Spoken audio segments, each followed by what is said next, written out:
why Curtis and I are separate. Danny is not happy that he's coming here to the studio and not going to the tournament. He's probably at the tournament now, and he's going to drive over here at like 2:50, and then at 4:10 he'll be back over there at the Corn Ferry, I'm sure. How mad was he when you called him? That's how big this event is. Yeah, that's right. That's how. I mean, he'd rather be here. Yeah. Kyle is talking to himself on the other side of the glass. I had it in the mode where I'm down the line to Curtis. Oh, okay. okay. That's it. No, Danny was not mad. He was there yesterday and having a good time. So really? Well, I mean, we'll see how upset he is when he gets here. I don't think he's going to be too pleased. But anyway, that makes for a better unleashing at times. So we'll see what Danny brings if he brings his A game. 2-minute drill coming up in the 4 o'clock hour. We'll visit exciting locales from all over the globe, like. We'll be in Cincinnati, Ohio. Beautiful this time of year. We'll go down to the OU. Emerald City, they call it. That's right. We'll go down to OU, talk to Venable's contract extension. They don't know what they're doing. Do not know. We just had Mark Rogers on. This is a personal request. I'm like, have Mark Rogers come on and explain. Where was Brett Venables going that they had to give him $10.5 million with, like, he was already signed through 29? Where was he going? I'm just curious. But anyway, we'll find that out. Okay, so we're going down to Oklahoma City. Where else? That's what we got right now. That's what we got. So it's a work in progress. That's right. So you weren't expecting that question today, were you? No. Okay. We'll see where we get to. We'll see who answers the phone. I don't think people realize, like, I got a lot of people who really like that segment. That is literally the only reason we keep doing it, because many of you like it. Because I'm going to tell you, it is the absolute bane of Kyle's existence. It sucks to put that thing together. I mean, if you think about it, a normal show, we have, 2 to 4 guests, right? That thing is 3 to 4 on its own. And if Kyle were any good at his job, we'd have 5. But he's just mediocre. He's just mailing it in. There's a reason why when he's out, or this has gone on for a number of producers, I'm like, I have to book that drill. It's like it's the only part of my week that I don't control my success rate. Everything else, I can figure out whether I'm good. I can work. I can be perfect and get nothing. Oh, you can ask Adam Dervetti. You can ask anybody who has held the job that Kyle has. They hate it. Doug Stewart, all of them. Oh, God. Please come on the show. Well, listen, here, I'll put this out there. Hit me up on the Twitter or send me an email or put a letter in the mail, because I'm not very good at responding to any form of communication, I'll be honest with you. Send it to Curtis. Send it to Kyle. Send it to Kyle. That's Kyle at 810WHB.com. If you know media members who know sports in other cities, send us their contacts. I'm going to tell you, Los Angeles, which is the worst sports media market in the world. If you ever go to Los Angeles and you spend some time, listen to the sports radio, and you'll be like, they have not had I've been listening for an hour and a half while you sit in traffic, and they have not had one topic yet. If they do, they will mention Lakers at least every couple hours, but they have 2 NBA teams. They have 2 NHL teams. They have 2 baseball teams. They have 2 football teams. They have 2 major universities, Big Ten universities, and they seem to have nothing to talk about and play grab ass all the time. That is why when Pete Fox can't do it, we have no one. There's literally nobody qualified to talk Los Angeles sports, even in Los Angeles. And even if they were qualified, they think they're a big deal because they live in Los Angeles. So you want to know why sometimes we don't go to L.A.? Because if Pete Fox has got a doctor's appointment, we're screwed. Second largest market in the country. Yes, and there's no one, sports, like what we need, like, if you can find us, like Alex Barth is a young kid coming up in Boston sports, right? Perfect. He's kind of like, oh, this is cool. They give a crap about my opinion. I'm like the update guy and the backup guy, and anybody's really knowledgeable. He knows Boston sports. I think he's got a bright future. We love having him on. He's fired up to do it. But it's why, like, who should be cherished? Eitan Shander should be cherished.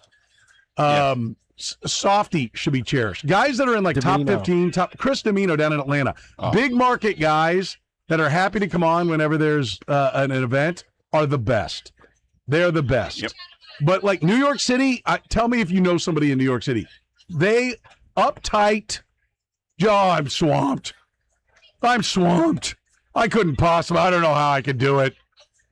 Well, what do you mean? You know, like you work 5 seconds from where you live because you live in Manhattan, so you have no travel time. Like, what are you possibly doing that you don't have 6 minutes? 4 to 8 minutes for us. We even tape in LA. Yeah, we even tape sometimes. Not very often. I don't know that we've ever had more than one that's taped, but we will be like, hey, I can't do it at that time, but can you go early? Yes, we'll tape it. But it stuns me. I don't know why I got on this kick about telling everybody how the sausage is made, but it's a bitch. I'm not going to lie to you. Mostly for Kyle. Yeah. So, I might have you text your guy Chuck Powell because Softy just told me no. Softy said no? Yeah. All right. Well, remind me when I get to a break. I can't do two things at once. This is playing out in real time. What about Dick Fain? We had him on last week. We're trying to. Oh, you did. So you need a different Seattle. The Mariners called up Kate Anderson. I want to hear all about it. I do too. Since they just ruined the first year of his contract with me, coming out of my minor leagues. He wait 8 days and he doesn't count as a year of service time on my fantasy league. So I want to talk to somebody's got some explaining to do. Who's the GM there? He's a notable name. I can't remember his name. Well, if get him hold his feet to the fire. If you live in Seattle, Chuck Powell thinks he's the GM. Yeah, true. He acts like he's the GM. So might as well try to get him on. I'm going ahead and texting him right now. He could just come on as the GM. Just answer questions like he's. All right. Who's that guy? Jerry DePoto. That's what it is. I knew it was a. You are literally watching the sausage be made. By the way, Kyle's desperate when he goes to me and goes, what do you got? He is desperate. So that's part of the excitement. You need Curtis. Everybody needs to be listening at 4 because you don't know. Sometime between now and 4, mystically, magically, 1 or 2 extra guys are going to be added to the drill. This is how it works. We're throwing out the rundown. We'll do it live. Yeah. All those fun things. Yeah. So, like I said, if you know media people in other towns that know sports, I don't even care if they do sports. I don't care if they're a news anchor. But if they're a sports fan and they can talk intelligently about it, fine. Because let's be honest, most of you don't know. If I say you're from TMJ in Green Bay or in Milwaukee, you have no idea whether you're the news guy or you're not going to go Google it. So be a part of pulling one over on all of Kansas City as we put the weather guy from Chicago on as one of our Chicago insiders. You can be a part of that. If you know the weather guy in Chicago and he's a swell guy, send it to Kyle at 810WHB.com. That's all you got to do. To Cleveland we go for our sports anchor guy, Storm Showers. What? Oh, yes. So anyway, drill coming up at 4. In the 5 o'clock hour, Aaron Schatz, he invented DVOA. He's a big deal in the football analytics community. He's one of the ESPN writers, also writes for FTN, the fantasy network. He is one of 4 guys who put together a little piece that they do every year, and that is ranking it is ranking where the each one of the 32 NFL teams ranks based upon the next 3 years, success over the next 3 years, right? So the 3 years not counting the upcoming year. Yeah, 3 years down the road, right? Do I have that right? Yep, 27 to 29. Okay, so the Chiefs are 11. Do we have a beef with that? Not really. I mean, if it's a beef, it's maybe a couple of spots. I don't really have a beef with it, other than I think the issue I do have is the division of the weight that they do on the four things. I mean, we've talked about that not enough is given to the quarterback. Yeah, that to me is my biggest rub. They count the quarterback as 20%, The head coach is 30%. The roster, the rest of the roster, as 30%, and then the front office is 20. Right? Do I have that right? I think that's right. Yeah. Yeah. How is the quarterback not 40%? Like, here's my theory on this, and I'm not going to mess with Schatz about this because I enjoy when he comes on, and I don't want to turn it into, we just didn't do this right. We'll do it. I'll give you the part they didn't do right now. We'll talk to them about how they did it then. But my suspicion is that when they first did this and they ran the numbers, they probably had the quarterback waited for more, and they quickly realized every year we're just going to pick last year's playoff teams. You want to know why? Because most of the playoff teams are the ones that have the good quarterbacks, and that's boring.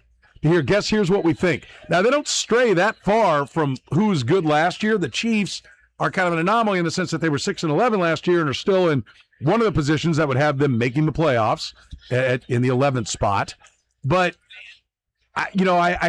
it is the expected teams, but I think it should be even more the expected teams. There's a reason why the Bills are in there every year. The Chiefs are in there every year. It's called Josh Allen and Patrick Mahomes.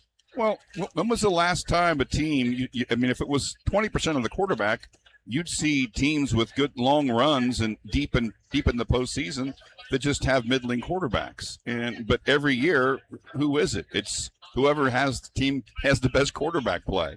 It's always that way. Who is it? I don't think it's a coincidence that it's Mahomes and Sam Darnold may be the lowest one, but it's Matt Stafford. It's Joe Burrow gets in the Super Bowl. It's Tom Brady. It's all the best guys. And I get that you could make the case that what they've done is like, okay, well, yeah, but that's reflected because they have a great front office. That's why the front office part matters, because they were smart enough to go make a trade for Matt Stafford. Okay, I get it. Yeah. I mean, there is, all of these things are somewhat interconnected. There's no doubt about that. But, the quarterback is king.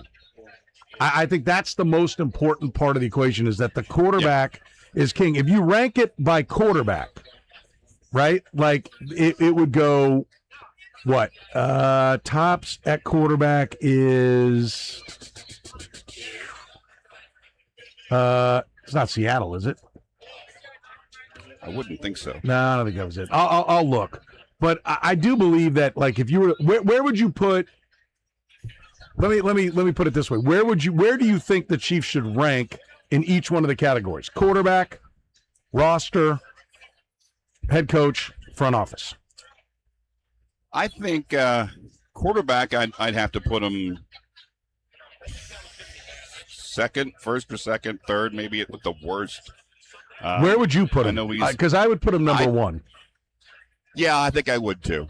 Okay, I would hope that Patrick Mahomes is still tops on your list. Yeah. And even though we're looking in the end 4 seasons down the road, counting this year, I still think he's one. Right.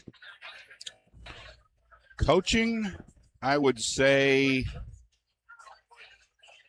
I'll say 3.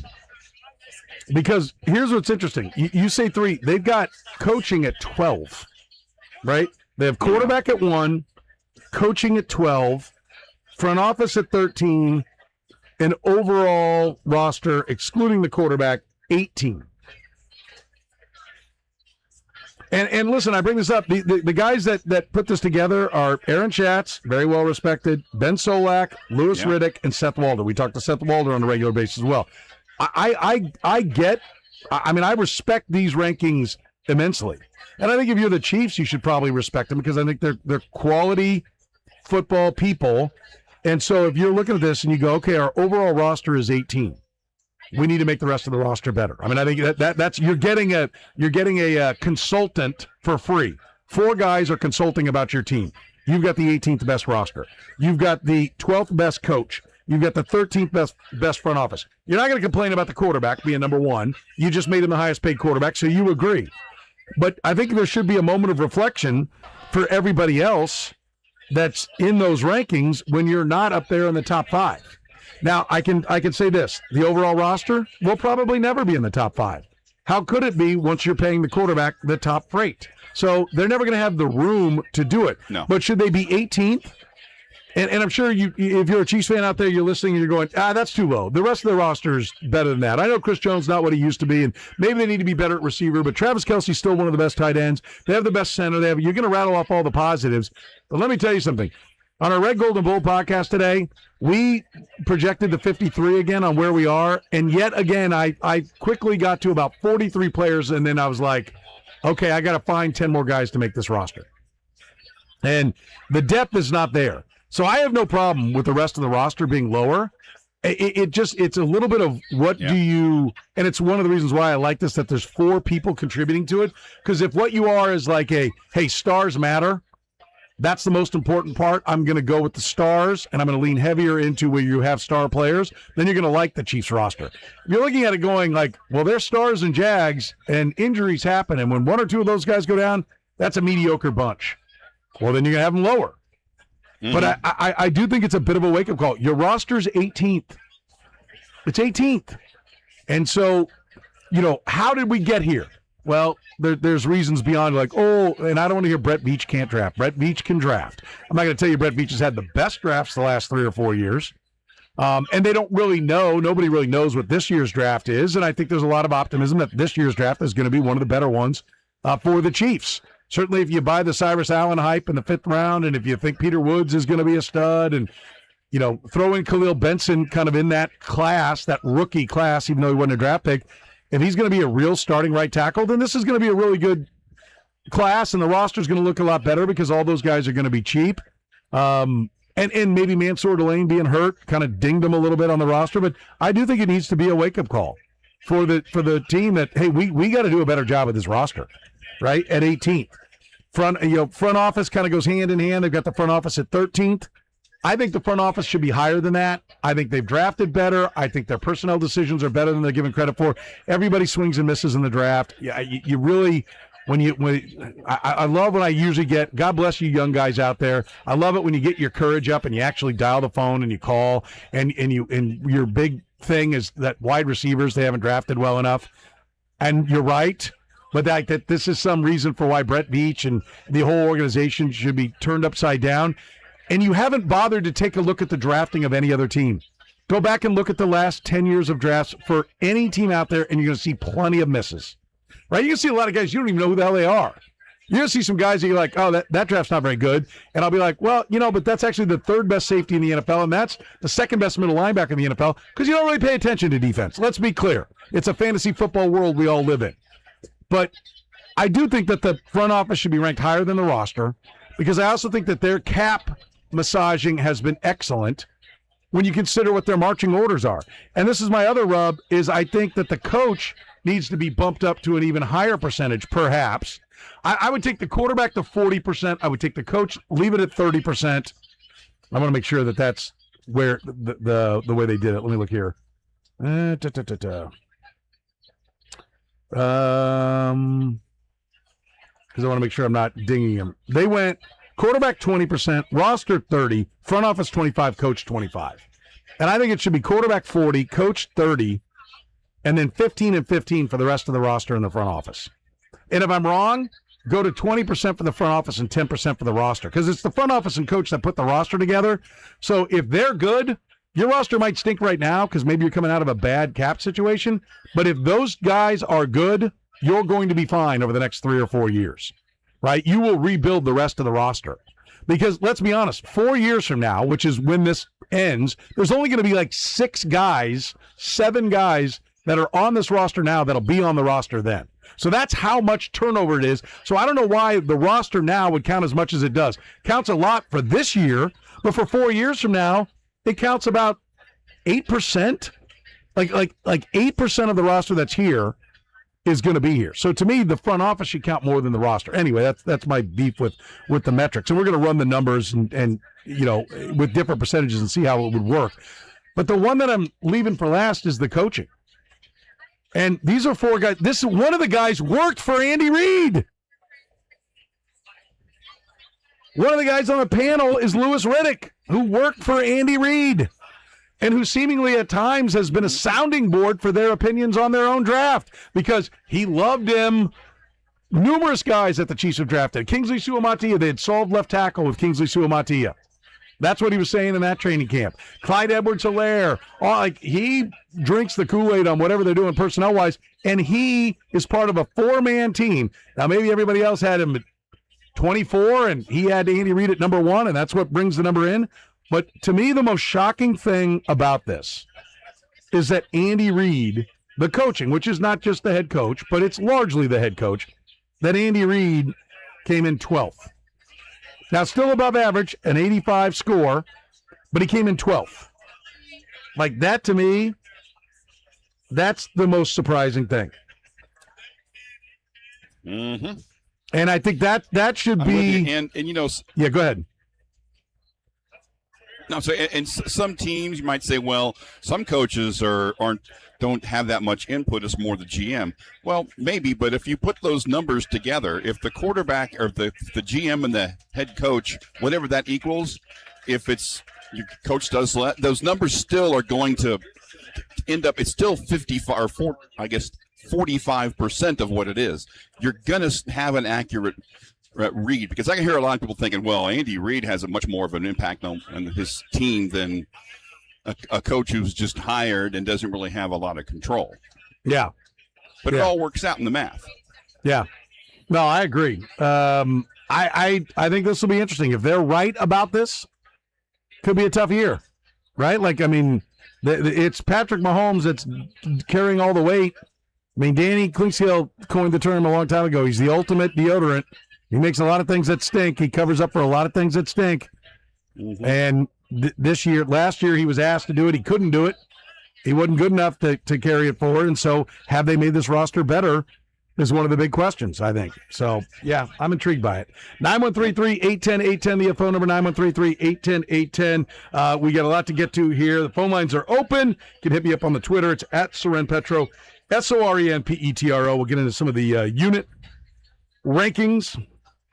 Where does the Chiefs D-line rank, so on and so forth. We'll talk about that as training camp has ended, and the Chiefs will take the field tomorrow night with their second preseason game. You can take to the course. Get out the Blue Hills out in KC South KC and check out the Corn Ferry Tour, the final stretch of the season. Every shot matters right now. It's the 2026 Advent Health Championship. You can enjoy it all weekend long. It is a great event, and you can support it and enjoy a bunch of great golf. They got all kinds of hospitality tents. It is a great spot for you to enjoy this weekend.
You listen to the program here on Sports Radio 810 WHB. Thank you for joining us here on a beautiful Friday. A little hot, but it's August, people.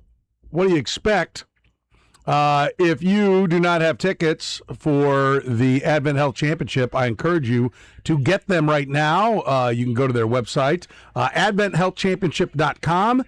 Check out the tee times, all kinds of great information, and see what's going on this whole weekend. You will have a great time. I always love it. I'll be over there tomorrow. Hopefully I get a chance to see you out there. Tomorrow, Curtis is there right now. You hear the hustle and bustle of the big hospitality tent there at 18. That is where the big guy is. Stop on by and say hello. Did TJ say hello to you? He did. Okay. Yep, I'm looking at him right now. He's talking to somebody, but he's got a cold drink in his hand, and he's having a good time. He said you may be perspiring. Yes, I perspire under ideal conditions.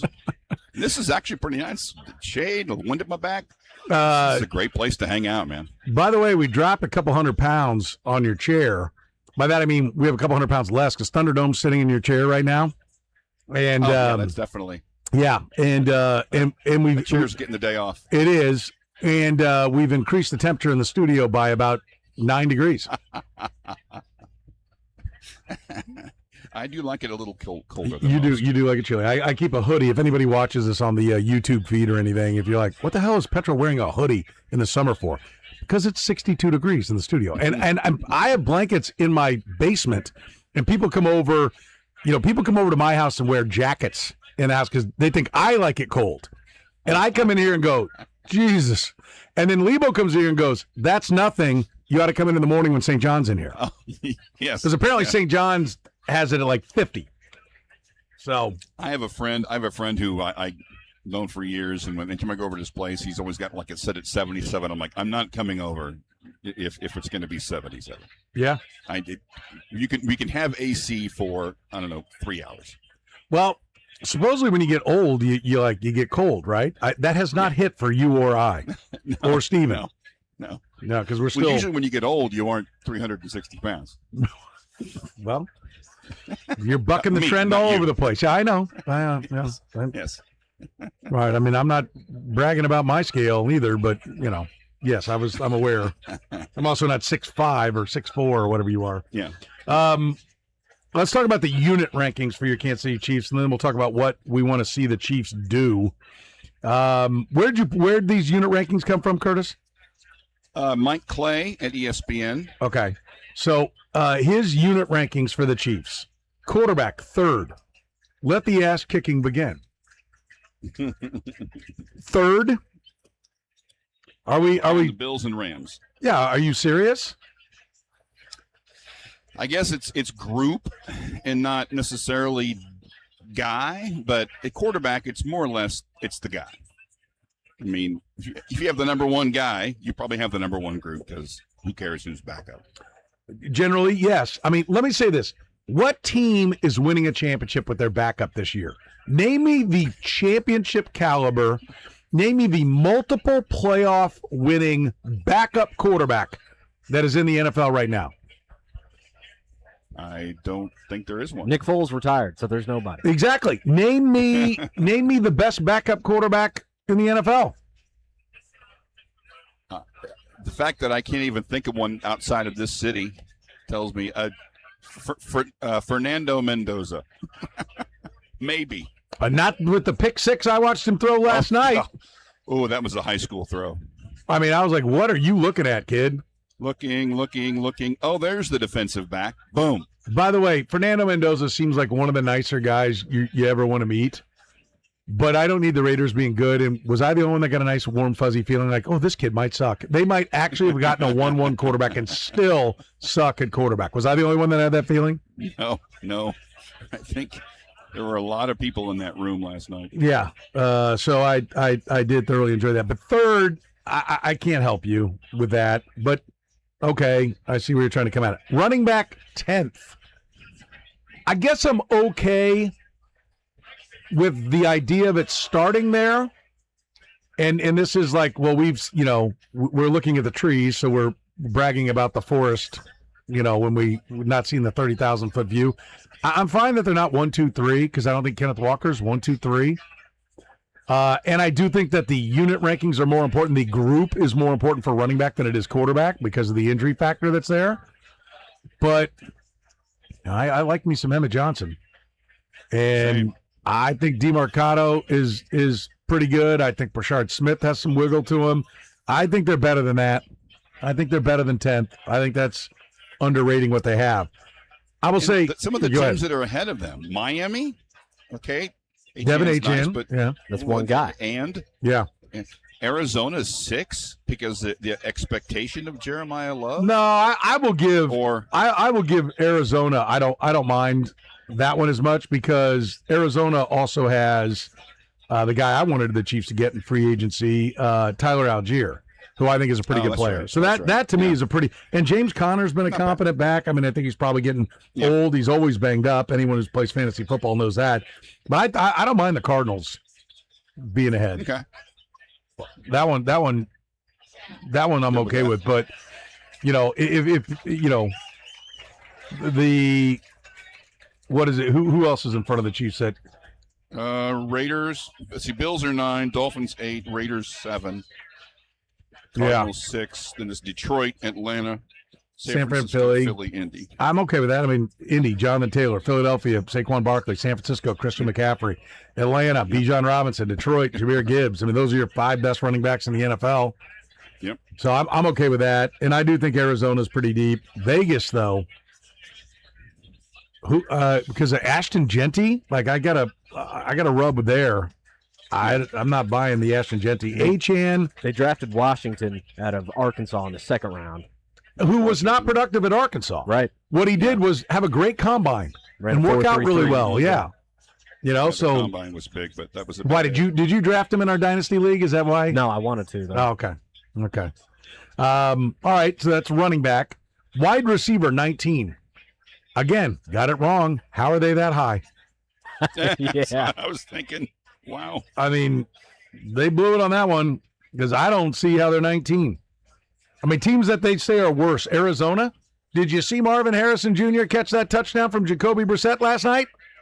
I did. Because I'm the dumbass who traded for Marvin Harrison Jr., so I'm begging him to turn a corner. Yeah, wideout wise, I mean, behind them, Arizona, Philly. I know they lost A.J. Brown, but they still have Devontae Smith. They took the USC kid, Lemon, Makai Lemon. Yeah. Makai Lemon in the first round, and they got Philly behind them. Washington, McLaurin. yeah, Terry McLaurin. Carolina, Tet McMillan was pretty good as a rookie. They signed somebody else too, didn't they? Down there, somebody get Eager on the phone. Put him on the drill. Tell him to give us all the Panther secrets. Bears did trade away Moore. DJ Moore, yeah. I mean, there's a lot. Luther Burden's, what does he have, a groin or a hamstring? I can't remember, whichever it is. Groin. That could be a killer for the Bears. Yes. But He looked poised to have a breakout. the Packers receivers are worse than the Chiefs. Matthew I don't- Golden, Christian Watson, who's going to play 9 games. Romeo Dobbs went elsewhere. Yeah. I don't know. I mean, I think 19 is pretty generous. Rashi, especially if you watch Rashi Rice practice. He's not Rashi Rice yet. Yeah. I mean, hopefully he's going to get there, but I mean, that is universally agreed amongst all the guys that have seen all the practices that he ain't 100%. Tight end 11, which is great for guitars if they go to 11. Yeah. But And not I good don't- for rankings when you have a Hall of Famer there, 11. And that's really it's a group thing, but the fact that he's still far and away the best tight end they have is, I think, an issue. I think For part a of team that likes to run multiple tight end sets, and they really have nobody has Wiley has had an opportunity. Someone's got to. It's not going to be Noah Gray. We know what he is. Off last year, I have no problem with that ranking because they had less than 200 yards from tight ends not named Travis Kelce. Right? In an era that teams are, like you said, the Chiefs will even play multiple tight end sets, but the league loves multiple tight end sets. Yeah. And so their depth is questionable. But Noah Gray, 2 years ago or 3 years ago, had like 400 plus yards receiving. He is capable of more than what he did last year. And so I do think tight end I have no problem with them ranking them where they rank them, but I think I think it's entirely possible that they will be better at tight end when this is all said and done. Now, offensive line. Oh, boy. 24. Yikes. I mean, if that's right, Troubles. yeah. And not just troubles, but like troubles that ripple outward. I mean, I know what they're looking at. They're saying Josh Simmons was hurt half the year, so don't know what you have at left tackle. Right tackle is a question mark. We're not that high on Jalen Moore, is what they're saying. I get that part of the equation, but man, guard to guard, that doesn't boost them up more. Like 24th. You'd think, at least, I mean, having two guys that are widely considered, 40% of the offensive line is made up of two guys who are considered at least the top five in the league of their position. I mean, Trey Smith or Creed Humphrey is considered the best center. Trey Smith probably in the top 3 or 4 right guards. Now, those are not left tackle. They're not left guard or right tackle, but they're still big.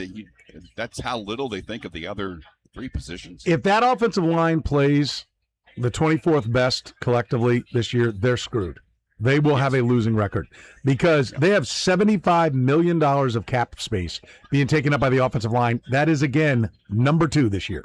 Now, the Carolina Panthers have $102 million in the offensive line. I mean, I can tell you what that is. Eric Eager going, our quarterback's okay, but we need to give him everything for him to exceed. Like, he's not Pat. Mm-hmm. And I know what the thinking is right there with what they're doing.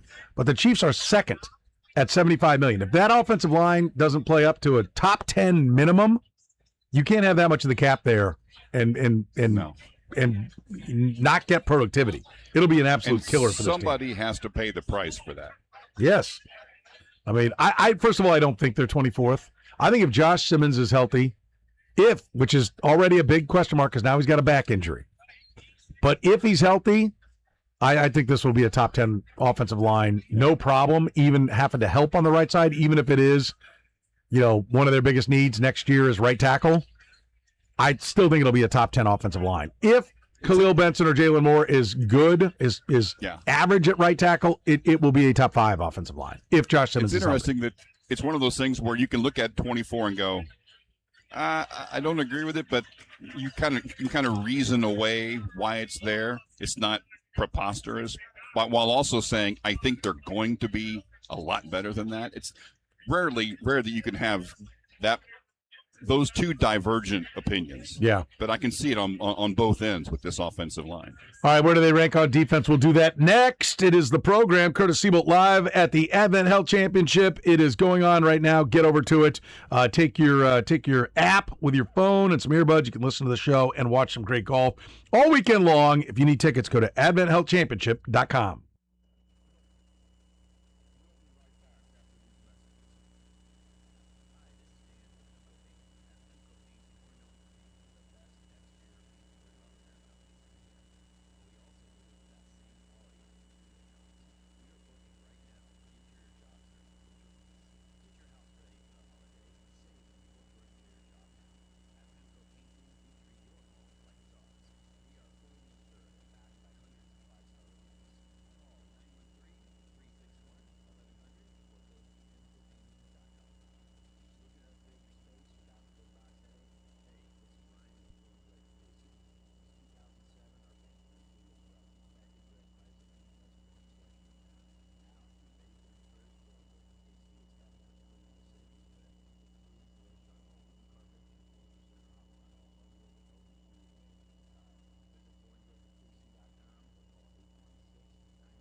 We're talking football here on the program. Kansas City Chiefs, second preseason game coming your way Saturday night, the Advent Health Championship. Coming your way all weekend long. Get your tickets by going to adventhealthchampionship.com. Great event. You will love it. It's a great spot. They do a great job of setting up all kinds of great spots for you to watch. It's on the Golf Channel as well. Take advantage of it. It's here. It's now. It's the final regular season tournament for the Korn Ferry Tour, so there's a lot on the line and a lot of great golf being played. Curtis Siebold is at the Advent Health Championship. We're talking about the rankings for the Kansas City Chiefs. Did they get it right on ESPN with where they have put the rankings? Interior defensive line, 15. Hey, how's this, Chris? Put your chin out here. I'm going to slap you right in your face.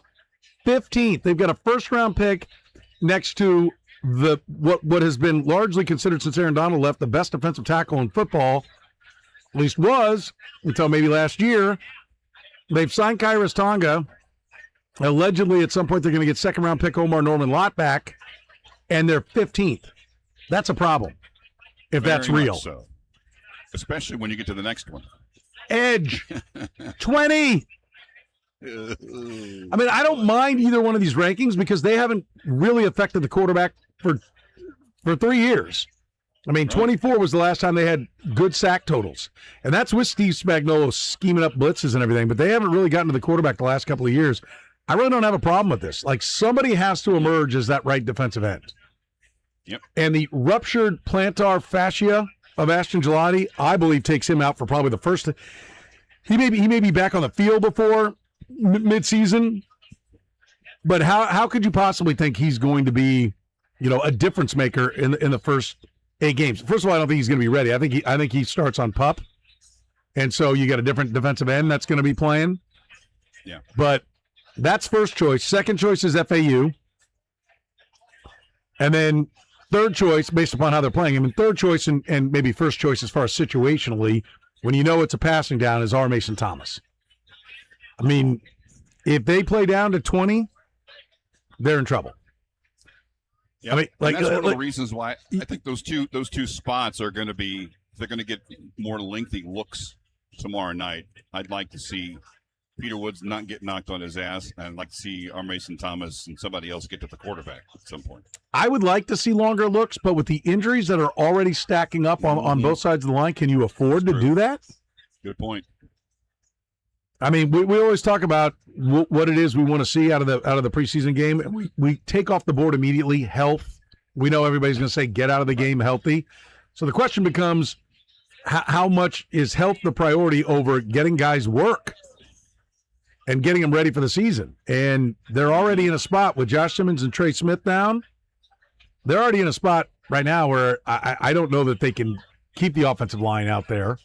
And defensive line isn't far behind them as far as the injuries go. The defense is more of a rotation, so no one guy is as important. I mean, maybe only Chris Jones is as important as, say, Josh Simmons not being able to play. But I'm with you. I'd love to see them get out there and see them play until they are successful. Like, if they're losing to the ones, leave them in against the twos, leave them in against the threes until they kick somebody's ass and start feeling like this is what it looks like to actually be successful. But I don't know if you can do it. Off-ball linebacker, 5. Drew Tranquil, Nick Bolton, Jeffrey Bassa. I think Nick Bolton's one of the best run stuffers. I think Drew Tranquil is an excellent, kind of Swiss Army knife linebacker. But I guess they like Cooper McDonald. But are we a little surprised they're as high as 5? Yeah, I thought they'd be top 10. I don't know that I thought they'd be 5th. Especially considering the depth. Yeah. There. One injury to Bolton, I'm nervous. Yeah, Tranquil then moves into the middle, and then you have Tranquil and Bassa out there, presumably, or Tranquil and McDonald out there, and you get kind of small. I mean, Tranquil moves in. He played the mic and played it well. In fact, statistically speaking, a couple of years ago, they were a little bit better. Now you got to look back at what the opponents were and everything. But they didn't miss a beat when Drew Tranquil stepped in at middle linebacker a couple of years ago. But there's no Leo Chenal now that's going to fill that second linebacker spot.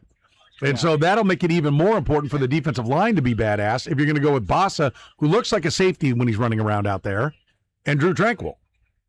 And you made a. I mean, you're talking about if Belton goes down, it's if Tranquil goes down, it's Well, if that's the case, which I believe it is true, you can't rank them 5 just because those top 2 guys are good. If it's that fragile, it can't be 5. It's got to be lower than that to me. Well, I think they have to if the running backs are 10, I'm with you. I don't see the symmetry that's here in how they're doing things. That's why I'd love to have the conversation. But with how'd you arrive at this? Cornerback 26. I'm okay with that, but if that's true, they're screwed. I'm okay with that because they didn't play Noel Williams that much, so why would anybody out there? We all think he should have played more sooner, but Steve Spagnuolo doesn't like the young guys. I think Noel Williams is going to be really good. Mansour Delane better be good. He was the consensus number 1 corner. I think they should be better, a lot better, frankly, than 26, but I get it when you lose a couple of starters there. You're not going to be inclined to put them high. And then safety at 15, I think that's a little bit generous. Yeah. So, overall, number 11 when it comes to the unit rankings. We'll see. We'll talk some Chiefs football with Danny Clinkscale. He is coming up next. A little Danny Unleashed brought to you by our friends at Easton Roofing. Curtis Siebold broadcasting live at the 2026 Advent Health Championship. You can get your tickets by going to adventhealthchampionship.com.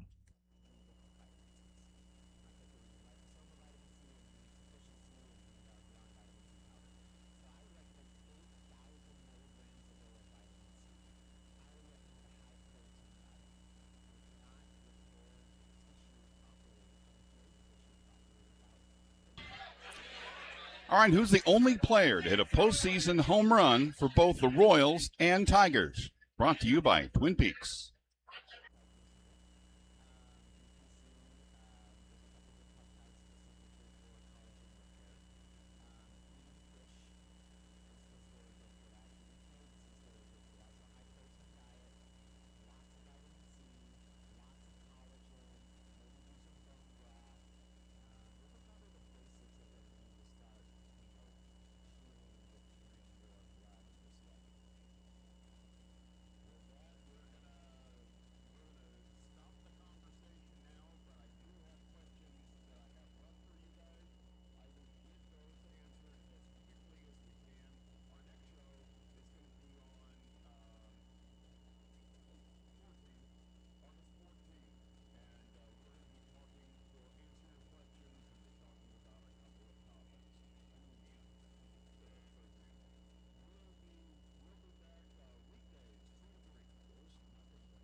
Every once in a while, we have to bring out the big dog. Yeah. Oh, God help us. It's time for Danny Unleashed. Sponsored by Easton Roofing, where integrity matters. Go to eastonroofing.com for more.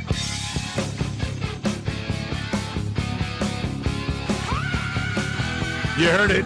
Danny Unleashed, brought to you by our friends at Easton Roofing, Kansas City's best when it comes to putting the roof over your family's head. But you know Easton Roofing does even more. Soon it'll be time for those holiday lights, Danny.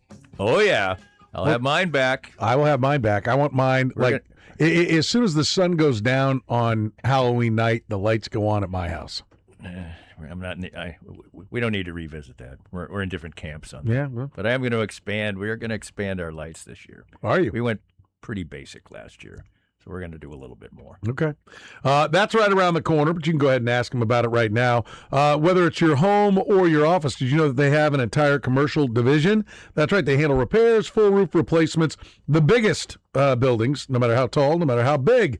They handle them. They work with property managers, building owners, and multifamily properties focused on diagnosing problems correctly, not just patching the symptoms, minimum tenant disruption, protect the long-term building performance. Get your work done with Easton Roofing. Call 913-257-5426. Find them online at eastonroofing.com. Curtis Seabolt is out at the Advent Health Championship. We'll check in with him here shortly. Did he go to get a beverage or something? Is that why he's not around, Kyle? Was that the issue? Oh, he's there. There. Okay. I was putting a hat on. Make sure. Good plan. I'm officially not going to be in the shade, so got me a nice hat on. I just forgot to put it on when I got here. Okay. All right. I'm a schmuck. Good for you. Lively spot. Lively spot. I was out there yesterday. Yeah, it is. By the way, congratulations to Nick and Jake's. They're doing the food there in the tent that Curtis had voted the #1 all-around restaurant in Kansas City. That is great. How about that? I ate Not at surprised. the tent yesterday, so. Kevin Timmons, congratulations to Kevin and the whole staff there. They do a great job. And Kevin, no shock, there's a big event in Kansas City. He gets his nose right in the middle of it. The staff was so efficient that I got a little plate of food. I set it down, and old friend warning, Gary Cashin came walking by. Yeah, Gary loves his golf, and he loves Nick and Jake's So I too. stopped to talk to Gary for, I don't know, a minute, because he was working, volunteering. Yep. Turned around, my food was gone. They picked it up. Yeah. Cleaned it up already. It's like, well, there's more. I guess I'll go get it. More. It is a great event. I'll be out there tomorrow. Looking forward to that. But they do just a spectacular job of putting that on. I mean, Rick Amos and his crew, congrats to them. I know it's a lot of work before all the canoes come around, but they always do such a great job. And moving this to the back end of the regular season, it's the most important regular season tournament there, and now they're on Golf Channel. So the tournament just grows and gets better and better, and I think that's the fruits of their great work and how good the tournament has been that the Korn Ferry Tour said, well, we're going to bump this into a more premium spot. Well, to show how busy Rick Amos is, when I always do a podcast on Fridays about the tournament. I talked to a couple players yesterday. There was only one available, the guy who shot the course record in the first round, and Rick. Well, I was there from noon and it was getting on. I said, Rick, anytime, carve out 10 or 15 minutes. 3:40, I got him. But in the interview, he talked about the fact that the PGA Tour is going to a new structure in 2028. Okay, next year is going to be about the same with the signature events and blah, blah, blah.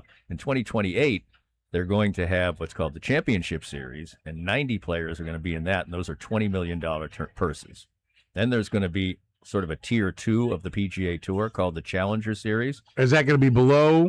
What's the top one? What's the top? No, the top one is Championship. That's what Okay. that'll be the 90 best players playing for the biggest purses. The next one is going to be the Challenger. That's not the PGA. No, it's the PGA. Well, so there's going to be 90 There's is gonna going to be be the two. big league. Yeah, there's going to be 2 PGA Tours basically concurrently, and they're just going to be different levels. You're going to qualify for the 90, or you're going to be in the next level, and then the Korn Ferry Tour is going to be the 3rd level now. However, there is a lot of conversation and such about the Kansas City Advent Health event becoming a Challenger PGA Tour event. So it would bump up to that second level. Yes. Okay. Now that's still in the works, but he was talking about it openly, so it's no secret. So that would be really cool because as it stands now, the Korn Ferry Tour would go from being the second level tour to being the third level tour. Right. So we'll see. Are they doing this to accommodate all the players coming back over from Live? Not many players are coming back over from Live. I think what they're doing is they wanted to create the model where the big stars are all playing together at the same time, but that the rank and file would still have a still good place to play, and they can qualify to move up, but not within season like they do now. So that's just big news for the potentially for the advent, and we could actually have an actual PGA Tour event here. Looks good on TV. The new commissioner of the PGA Tour has an NFL background. Kansas City and Nashville are the only Korn Ferry Tour stops that are major league cities, basically. So there's some cachet there too. Yeah. Yep. Yeah. Not bad. Well, it's a great event. Yep. Really great. I love it. They do a great job, and I know I'm a casual golf fan, and I don't miss it ever. And you're a hardcore golf fan, and you don't miss it ever. So I think it speaks to the great event that they have going on out there. And there's people there who could care less about the golf, and they have a good time too. If you just want to party, then get over there to where Curtis is at. That's right.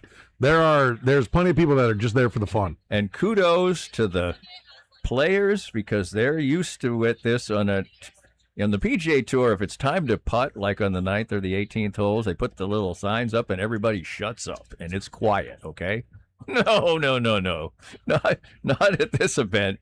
There's no quieting these folks down. This is more Waste Management Open in Phoenix style? Exactly. Yes, I would say it's about like that. Yes. Okay. So okay. The guy's holding this quiet sticks up, but he might as well be, well, I can't say the word I was going to say, but might as well been fiddling around instead of holding up his sticks. Anyway, it's a great event. It is, and we encourage everybody to get out there, get your tickets. Go to AdventHealthChampionship.com all weekend long. So pick out whichever day works best for you. Pick out a couple of days if you got it. You'll enjoy it. They get great prices, are great on getting in. Mm-hmm. And if you want a great, I think you can still get into some of the hospitality tents if you want a bigger experience.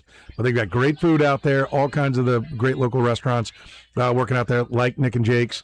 So you'll have a great time. Go to AdventHealthChampionship.com. Another thing, if you're somebody who'd like to get in a little exercise on a Sunday or Saturday or Sunday, walk with a group for a while and then have a couple beverages. Earn your beverages out there because it's kind of a healthy walk. It's a hilly golf course. Mm-hmm. So and it looks great on TV. It's been looking good on TV. That's great. Well, I know that all the rain had really made the course. And Rick was talking about how great when we talked to him last week about how great the shape the course was in. So well, the rain 2 days before, as they are tearing that place to shreds. Are they really? Oh, yeah. The guy shot at the course record. Oh, I thought you meant tearing up the course. They're shooting good scores. Okay. Unbelievable. There's no wind, and whenever it rains, good players, they just are so dialed in they can hit the ball exactly where they want, and it stops right there. A guy set the course record at 62. 45 minutes later, another guy shot 60, and he had a chance to shoot 59 on the last hole. Wow. So, and he's already been passed. He's not even leading anymore. He's played 3 holes today after shooting 60, and he's not in first. That's going to be a big blow to Greg Gurley because he's a member, right. And he formerly held the course record. No. Greg's a good golfer. Members at clubs where they end up playing professional tournaments really hate it. They hate it because they're proud of their golf courses. Yeah. Blue Hills I'm a decent golfer and once was a pretty damn good golfer. And that's a pretty hard golf course, and it's ludicrous how easy they make it look. Yeah, I mean, it's amazing. Yeah, the skill level is unbelievable, and I know that's one of the things that the first time I went out to it when they put the tournament there, and I went out to it, I'm like, my God, they just dropped it right there. Like it's amazing when you see it in person. So yeah, AdventHealthChampionship.com. Get your tickets, going out there and enjoy.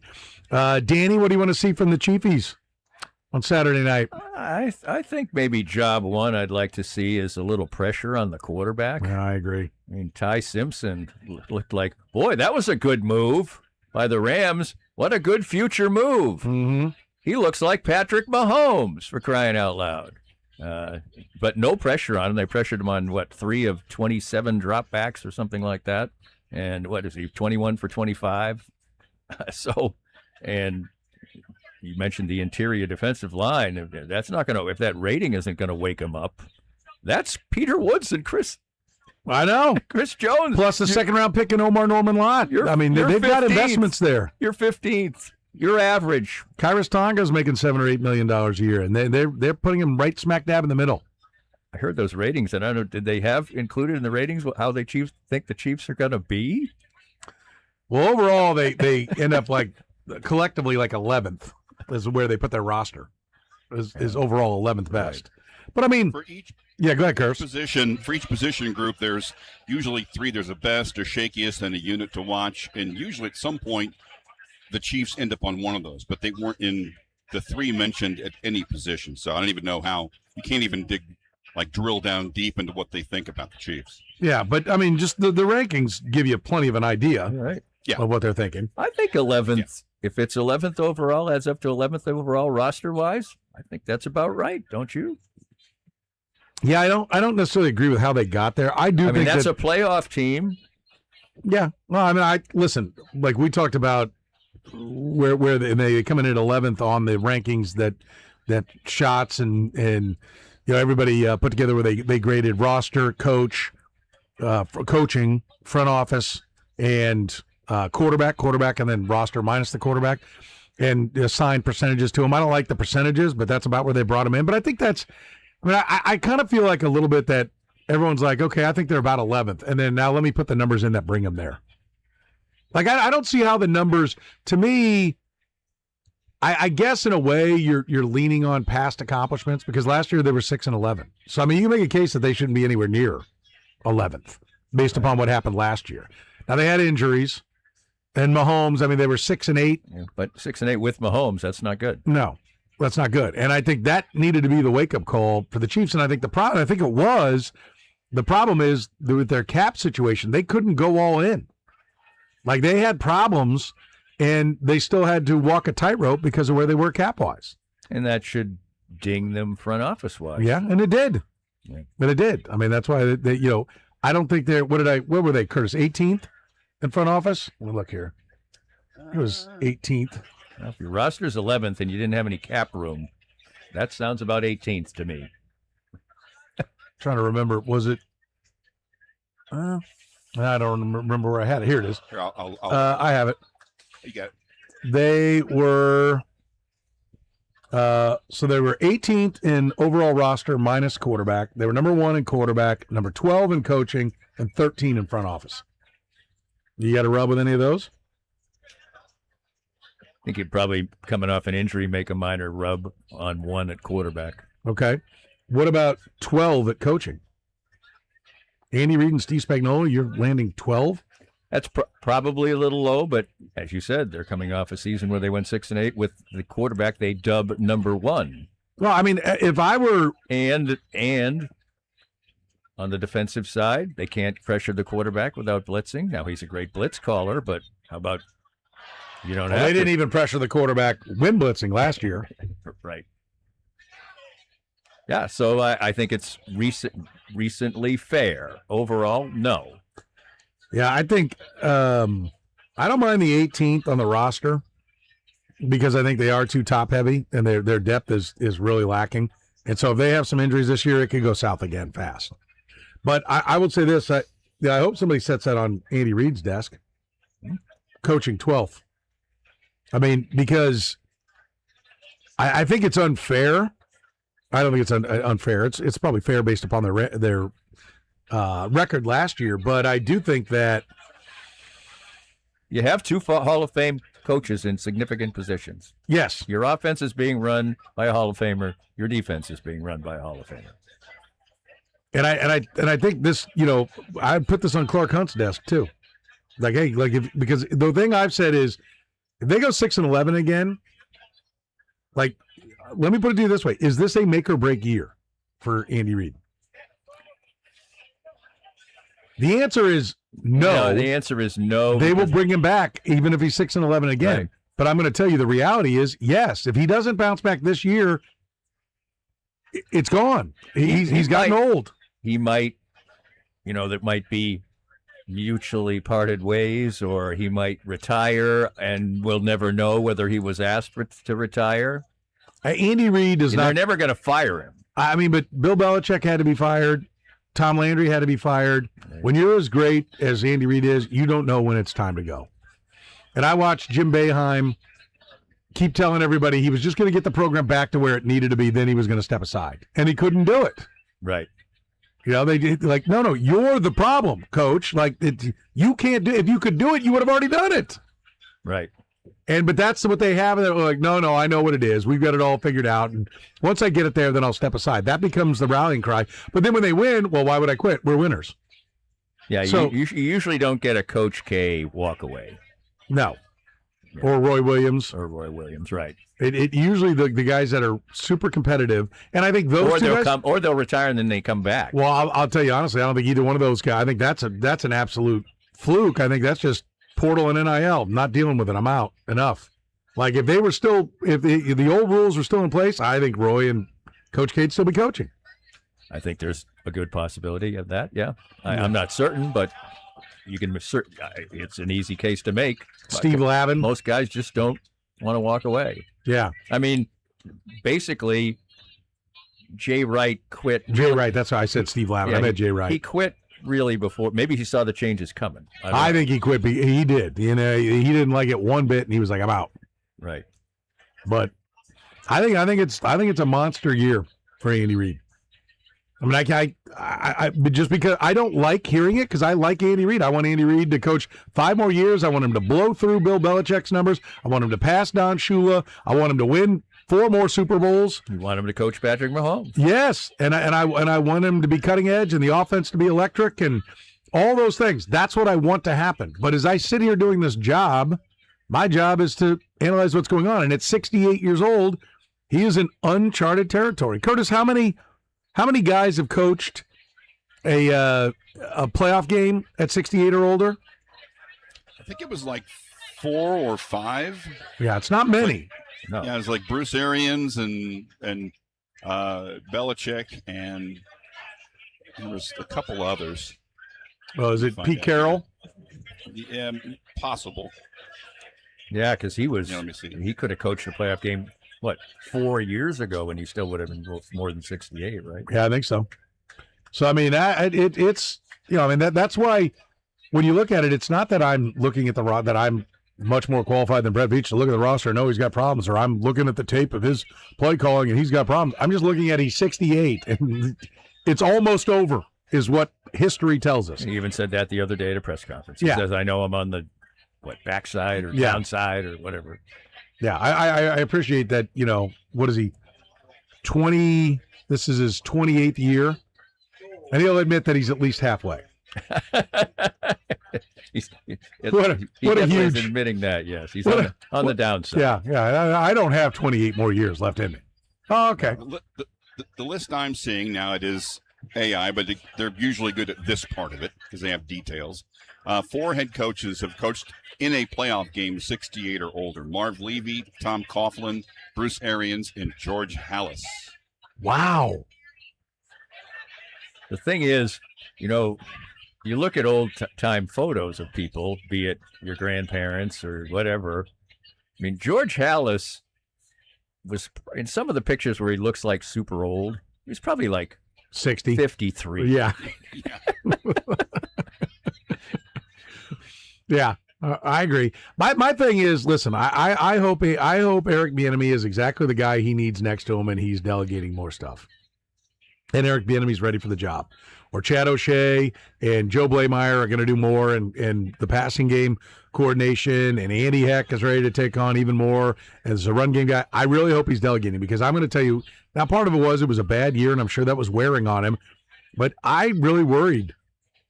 When I get done with those Zooms on Monday, I was like, there's no energy.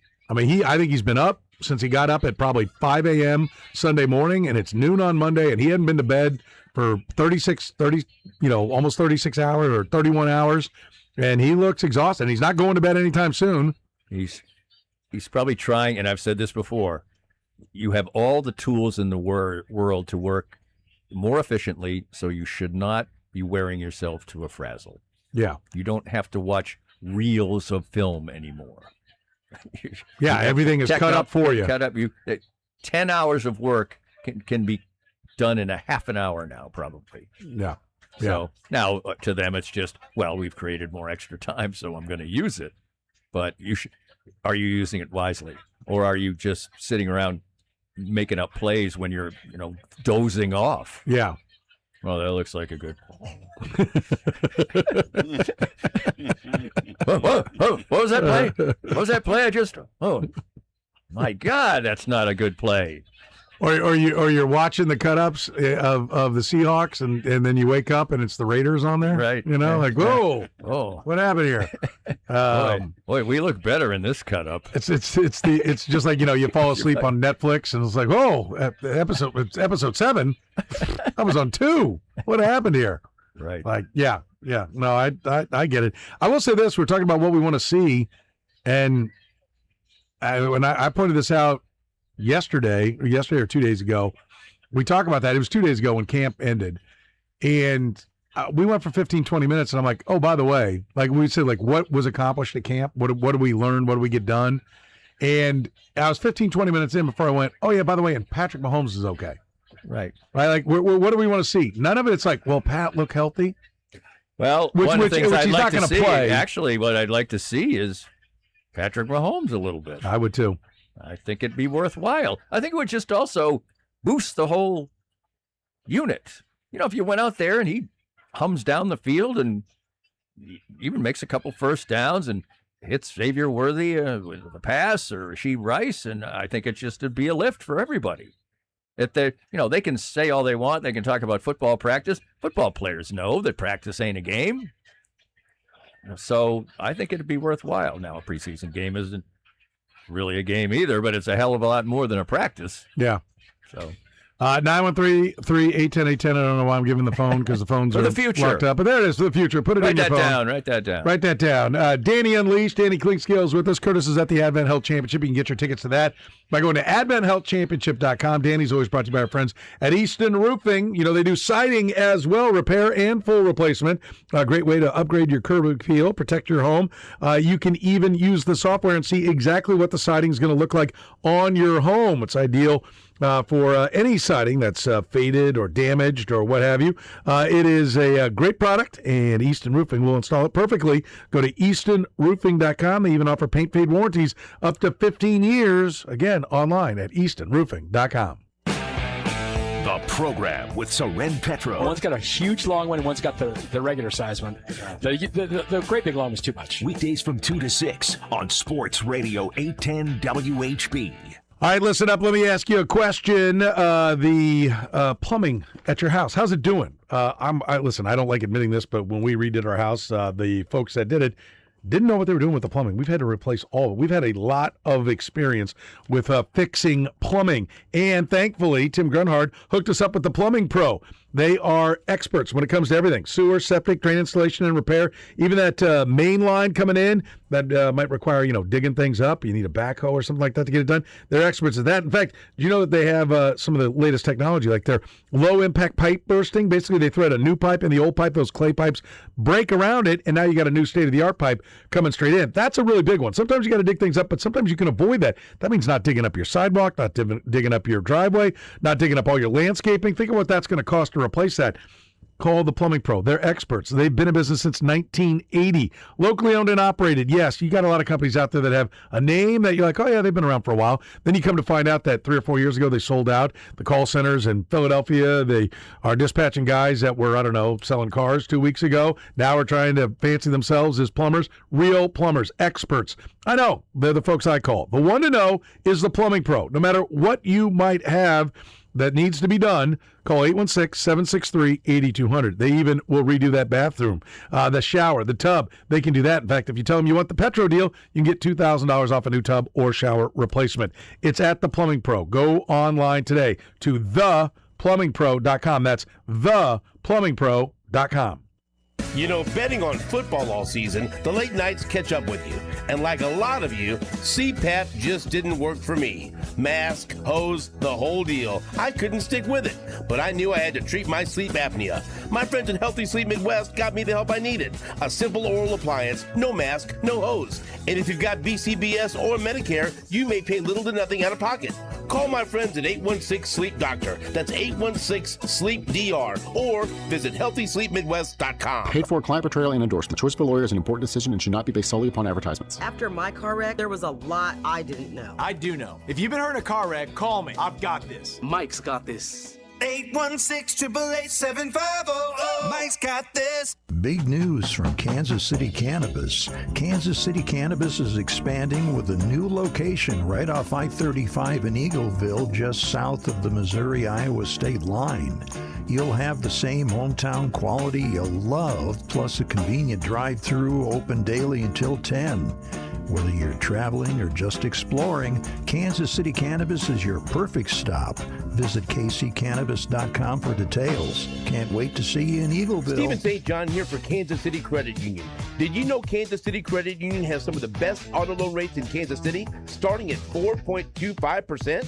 KCC used auto loans really put you in the driver's seat. You know, credit unions are looking to save you money, not get rich off your interest payments. And they're more willing to work with credit union members, even if your credit score isn't ideal. Then you can feel confident at the dealership, knowing what you can afford and what you should be paying. Visit KansasCityCreditUnion.com/810sports for more information and tell them SSJ sent you.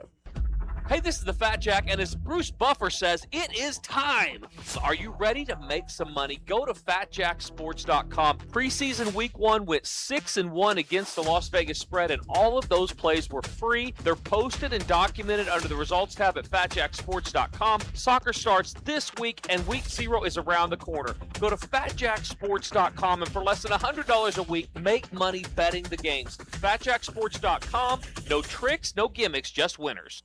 We asked Independence residents what the Nebius AI factory will mean for their hometown. Here's what they told us. I mean, it's progress. It's going to provide jobs. It's going to develop a site that's been empty since the beginning of time. More teachers, more schoolrooms, lower class to teacher ratios. Apprenticeship programs that are going to be growing across Independence. That's what I want to see for this beautiful city. Nebius is investing in independence. Learn more at nebius.com/independencemo. Hi, this is Kevin Harlan, and I've traveled to sports facilities across the country, and let me tell you, Advent Health Sports Park at Blue Hawk is the future of family entertainment. Kansas City's next generation of champions is playing and training here right now. Located in Overland Park, yes, we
All right, the Twin Peaks, end of the hour answer. Who's the only player to hit a postseason home run for both the Royals and Tigers? Tigers in town tonight for the first of 3.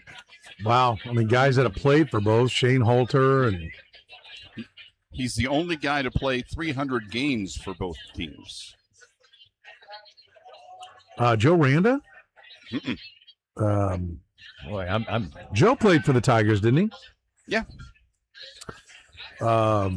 Nothing is left-hand batter. Hang on. Settle down. Wow. I'll tell you, the 2 home runs came 2 years apart. So it was recent. It was like the recent Royals, 15, 14. No, it's back in the good old days. No, Kirk Gibson didn't play enough for the Royals. So it would have been like the 84 Tigers. 85 Royals, 87 Tigers. Left. He had a big home run for the Tigers. What are we missing here? Pat Sheridan?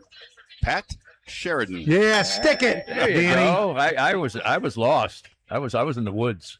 Twice, I think, against the Blue Jays in the ALCS in 85 and hit a pinch hit 2-run shot, put the Tigers ahead in game 3 against the Twins in 87. Unfortunately, that was the only game they won. If Pete Enoch wasn't yelling at the radio, Pat Sheridan, then he's asleep because he routinely answers Pat Sheridan on Royals questions for us. So if he didn't nail that one, then, like I said, gonna get sleep one. of the wheel. Sleep of the wheel. Yeah. Pat Sheridan. There it was, Pete. We got you a Pat Sheridan in there. Nice. Danny Klinkskill is with us. You can hear Curtis. He's out at the hospitality tent at 18 at the Advent Health Championship. You can get your tickets by going to adventhealthchampionship.com as the tournament goes all weekend. It is always a great time. Danny Klinkskill brought to you by our friends at Easton Roofing. Online at eastonroofing.com. No payment collected until you're 100% satisfied. You can talk to a real person 24/7, 365. Call 913-257-5426 or find them online at eastonroofing.com. Danny, you said you had a question. I had a provocative statement or question, or what were you going to call it? I'll call it a question, but I have a thought on it. Okay. It basically leads into my thought. Okay. So we just watch the Royals sweep the A's. And I was watching the fourth game as it became evident the Royals were going to sweep the series. And I was watching the series and taking it in, and I thought to myself, you know, when the Royals play the A's in Vegas, you can really throw the records out. Who's going to be better? And I like the A's chances of being better. Well, the A's were supposed to be better this year. And they played this series without their two best players, or at least their best player and another good player. And I like the looks of their team. I like their athleticism.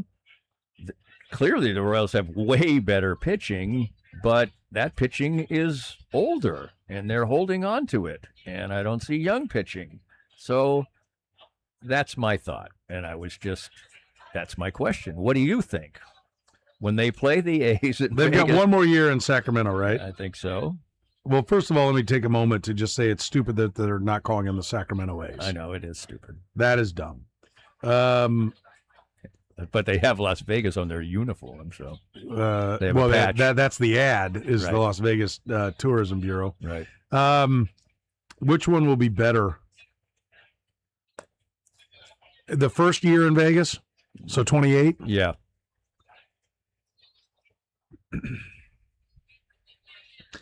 I don't know. I don't think it's that.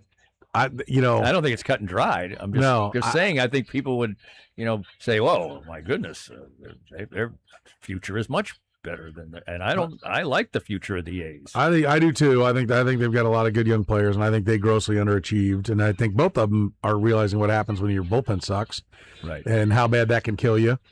And so, I would tend to, with Lampkin, Churio, Shields, they have some pitching that ought to be arriving late 27 and throughout 28.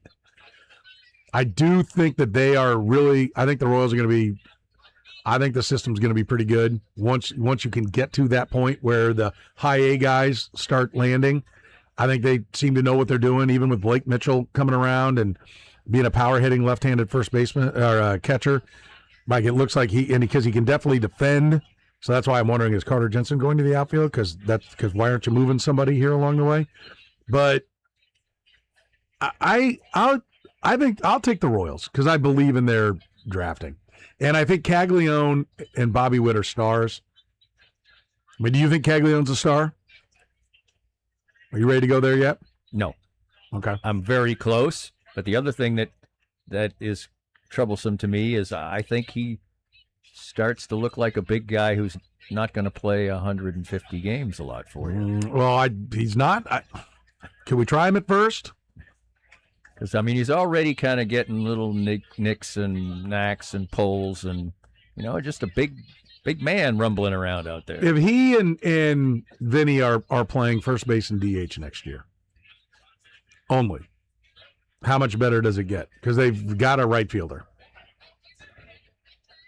I think it will be better, but Vinny's got to prove that he can be healthy and consistent also. I don't think you. Well, I agree. I don't think you ink him in as a solid contributor yet. It's the reason why I think sending Jack Caglione out to right field is foolishness, because you're going to keep dragging him back to first base every time Vinny goes down. And reality is that it's through no fault of his own. He busts his ass. He tries. He does everything he can. He's gotten in better shape every year that he's been a Royal. So I know he's working. I know he moved to Nashville to be by his agents at his agent's workout facility, so he can work out all off season. I know how hard Vinny Pasquantino works, but I also know it just for whatever reason he's been hurt every year. And I root for Vinny Pasquantino. I do too. I love him. He's great. He even said it was a very interesting column by Vahe Gregorian in the Star today, where he talks about Vinny's quotes about this week during the homestand about we got to play better so the front office doesn't do a lot. Well, I mean, he's open about saying absolutely. stuff all the time, and that's a pretty provocative statement in itself.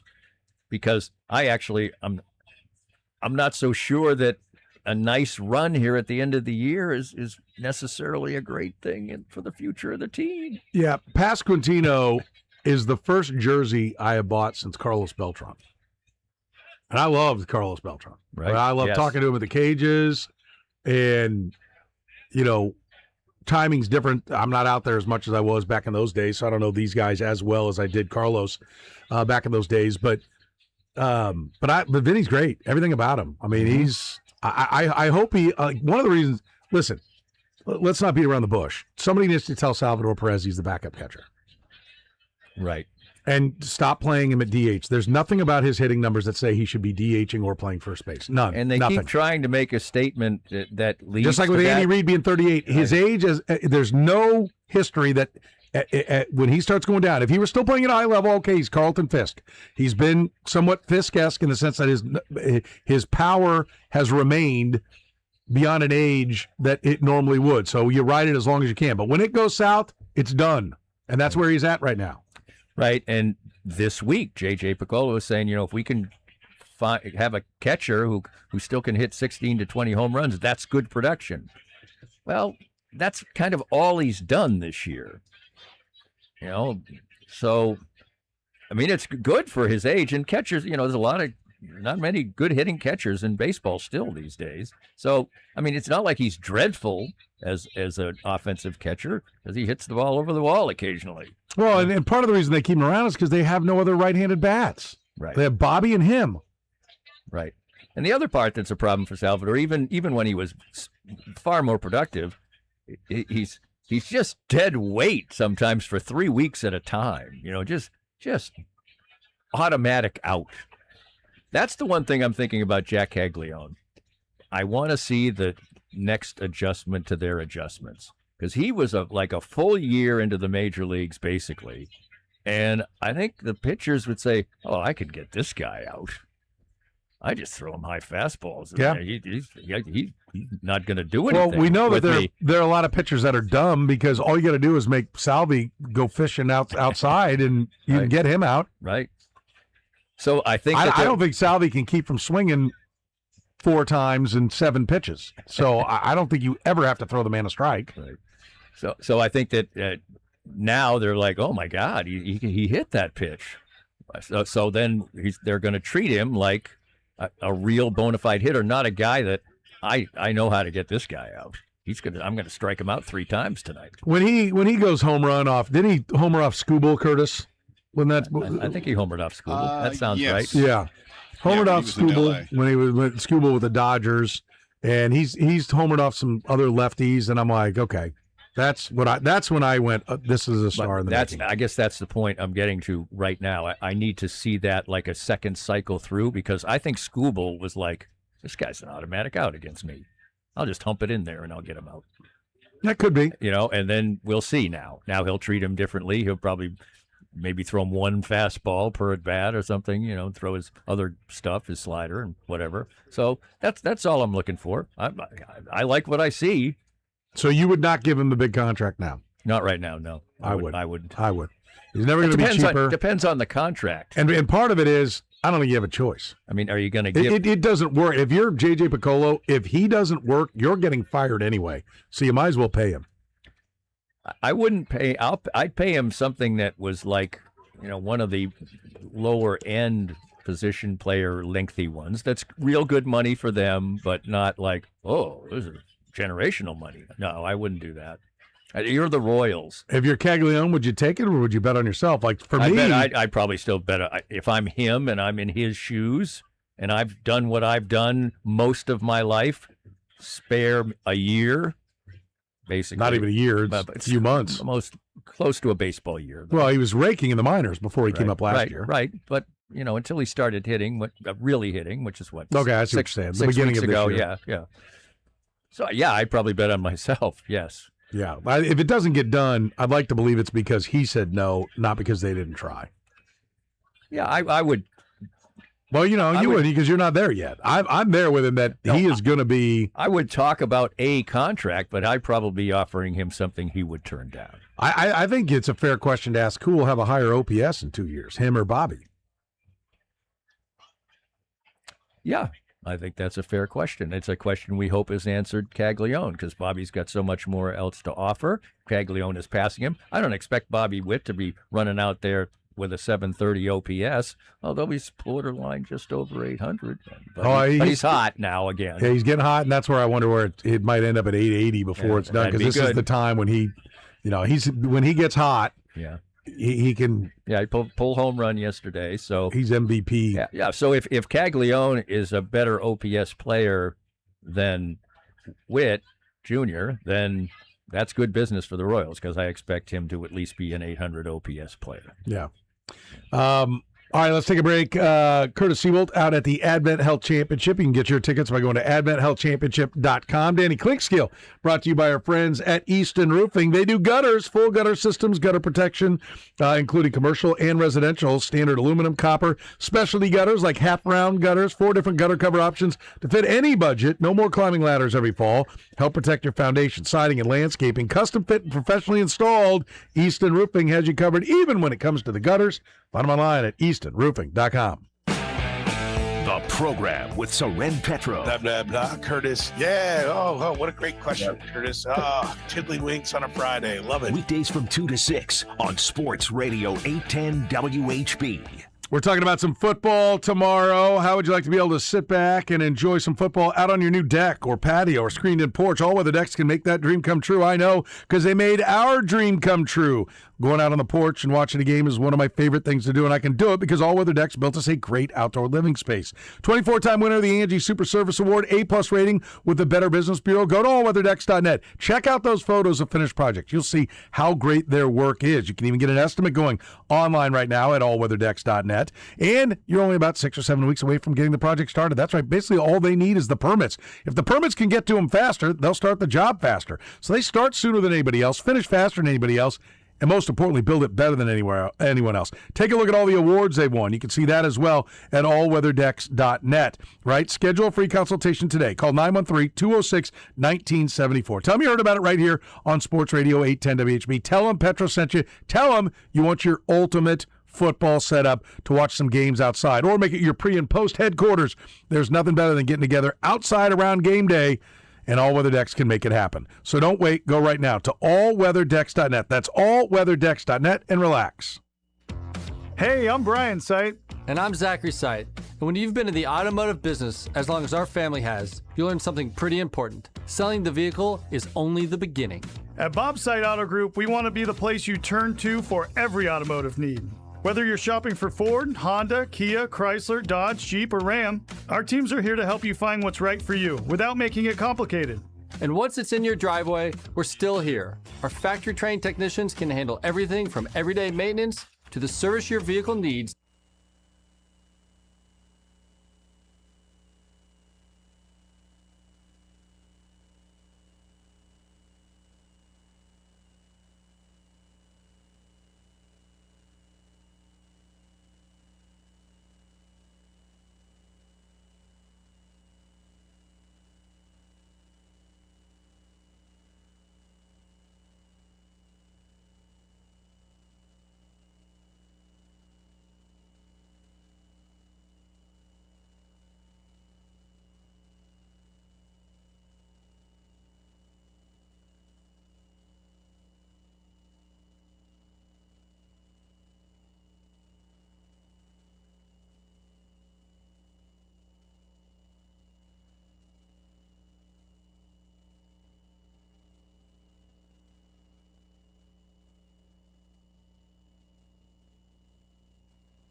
You're listening to the program here on Sports Radio 810 WHB. 2-minute drill coming up in our next hour.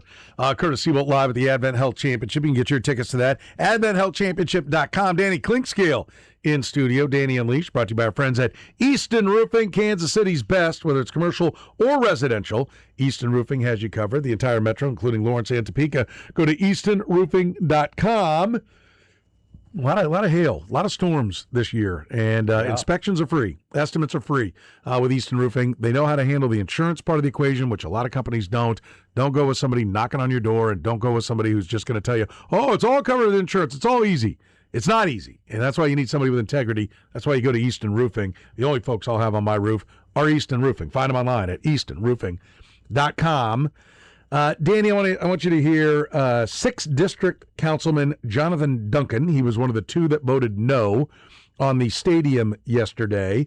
This is him after the vote, what his biggest issue has been. Well, the fact that we voted on an agreement with only $55 million in community benefits, we're talking about a multi-billion-dollar deal. 5% of non-baseball revenue is nothing.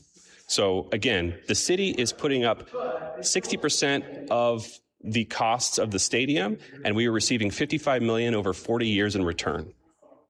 I wouldn't sign that if it was just me. Why are we expecting the residents of Kansas City to be on board of such a deal? I think the city requires better investment. I think we need investment in our general revenue now because we have needs. Our residents have needs right now. We have homeless problems right now. We have public security issues right now. Those require investment, and we're not seeing that investment reflected in that deal today. You obviously were some folks down here who didn't want to see the deal go. What are you hearing from just your district? I've said this before, and I'll say it again. My district, I talk to my residents often. They said, Councilman Duncan, if we can keep the Royals, that would be great, but don't give away the farm. Make sure that this is a good deal for residents and keeps our city whole. Make sure that this process is transparent. This process hasn't been transparent. It's been rushed since day one. We still don't have a financial agreement. We still don't have a financial analysis from the third-party financial analysis, and we still don't have the details of things that are currently being inked right now. We don't know what the final agreement between our school district and the Royals will be. We just gave away our leverage to ask for more. Listen, if you say you're going to have a third-party agreement done and you haven't got it done, I got his back on that. You need to get that done. They will get it done. They can't have the next vote. There's some element of something that's coming that they have to have it done. So that's going to get done. But I understand his frustration. I also am sympathetic to the plight of homelessness and needing to do that. But when did it become the job of the Kansas City Royals to solve the homeless problem? The part that he does not cover there is that they have the Royals and the Chiefs, who collectively this year have, a $400 million payroll? Right. And so just the 1% earnings tax, that's $4 million that goes to the area, right? The Kansas City earnings tax. Well, 60% of that is going to Kansas, right? It's leaving. You're not going to get it. Do you want to lose the Royals part of the equation as well? Because there's so much when you pick numbers, I grow tired of politicians cherry picking the number that fits the narrative that they had first, and then working backwards. Like, here's my narrative. I'm not for it. I'm gonna run for elections on this, and then I'll find the numbers that support it, and not give all the numbers. Do you want to lose the Kansas City Royals and the revenue that it brings to Kansas City, Missouri? Nowhere in there was that discussed. And it's clear the people of Kansas City, Missouri, on the government side, most of them are like, we can't afford to lose this because we've already lost on the Chiefs. We can't have this walk across as well. Right, but I do think that the Royals leveraged this, as every other franchise would. Every other business in sports and every other business. The original offer of ancillary funds that they would return to the city was $155 million, I believe. 140. And this one is $55. So they saw they read the tea leaves and said, now we've seen the Chiefs leave, well, we're going to offer less. I think that anybody who is of your feelings, I guess I'm probably just a little towards the politician there's feelings a little bit, I'm 100% that we should live in a world where the team has to pay for it. Right. But we don't. But we don't live in that world. Exactly. So I have to deal with the reality. And I think that anybody who is sort of more leaning that way, that the team should, yes, they should. should read Sam McDowell's column today. He's done great reporting on this in the Star. And the point of his is don't try to sell this as a great economic engine and boon for the city. Sell it as we need Major League sports in our community. It's a quality of life issue, and it's a prestige issue, and it's good for the city. For instance, the World Cup was no rousing economic success in the end. I think we've been shown that. There are numerous articles about restaurants that, no, we went down, we lost traffic. But do you think it was good for the city overall? It was unbelievably good for the city. For the future of the city, people watching around the world, thinking, rightly or wrongly, whatever you think of Kansas City or not, that might be a destination for me in this country. I'm not going to tell anybody who's never been to the United States that job one is going to Kansas City. Sorry, but that's increased, definitely. None of these deals are good for a city, these major league deals. Not for dollar in, dollar out. Right, yeah, they're just not. But there's prestige, there's image, there's things that you just can't quantify.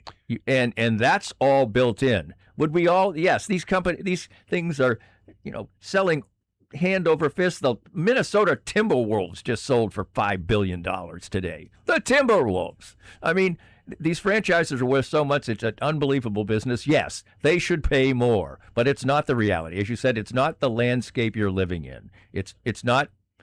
If you want to play in this field, in this league, you're going to have to create deals that are not the best. Yeah, this is not the best, but it's what you can do. And you just saw the Chiefs, a more important economic engine, walk right across the state line. I don't know if it's more important, but it's an important one. They're both important. They're both in my important. opinion. Danny, great stuff. We appreciate it. We'll talk to you next week. Sounds good.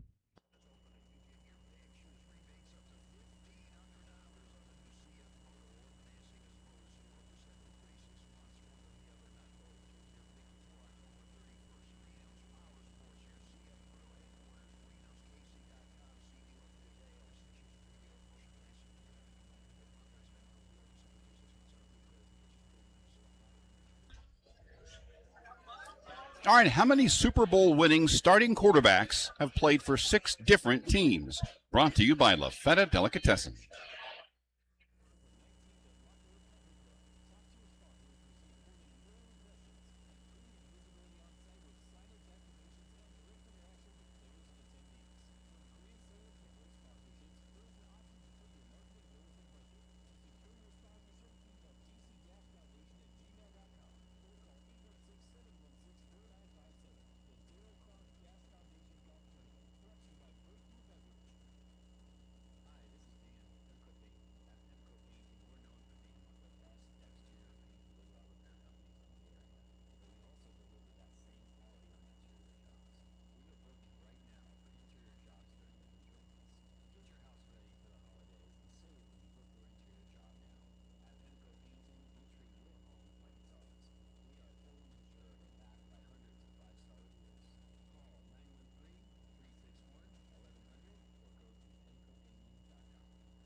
Lifetime warranty on all new campers. You heard it. Lifetime warranty on used campers, 2 years old or newer. Josh and his team are absolutely fantastic. 2 locations at Unlimited RV. Right there in Independence, 4400 North Cobbler Road and 12 Hauser Road in Eldon, Missouri. That's down in the Ozarks. So if you are doing some camping down at the Ozarks, you can hit that location as well. They are Kansas City's #1 RV dealer. #1.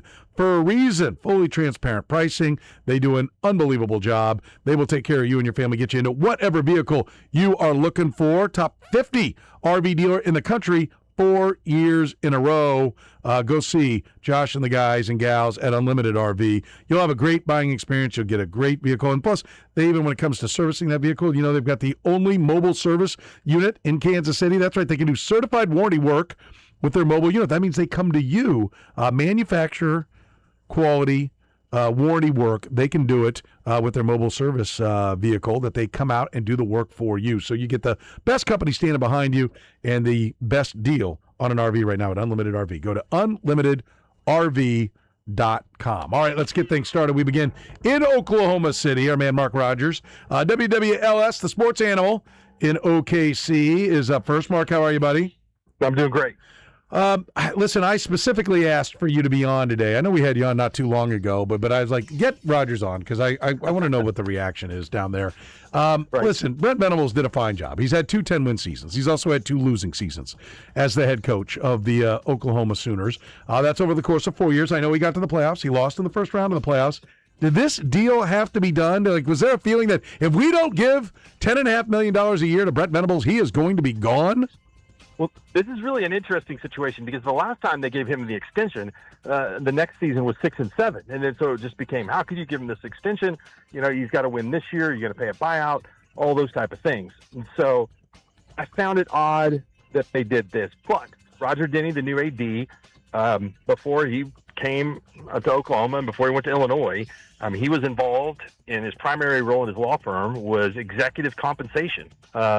Told me that at SEC Media Days. And so I guess he knows the landscape of what it takes to pay coaches or what it puts in contracts to limit them from potentially moving on. And so, I think the last time it was one of those, hey, we're going to show a support for our coach. They extended him. It didn't go well the next year.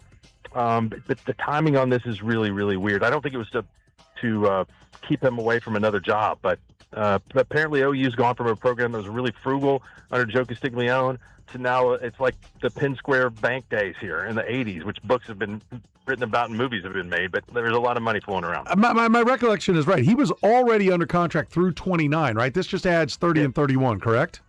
That's right. Yeah, and gives him a healthy raise. Right. Over the course of the contract, it takes him all the way up to $10.5 million per year. And listen, did anybody mention, hey, how about, and I don't know how much that raised him up, $1.5 million, $2 million, $3 million, I don't know how much it raised him up, but how about putting that money, leaving that contract where it was and putting that money into the roster? Yeah, how many more years is it going to be before quarterbacks make more than head coaches? I mean, we're getting there really, really fast. I mean, if you look at the contract that Darian Mensah got from Miami, if they had to pay a $5 or $6 million buyout and then still pay him to quarterback in one season, that's $9 million. But I think quarterbacks are more valuable than coaches. For the most part, outside of a couple of people, in college football.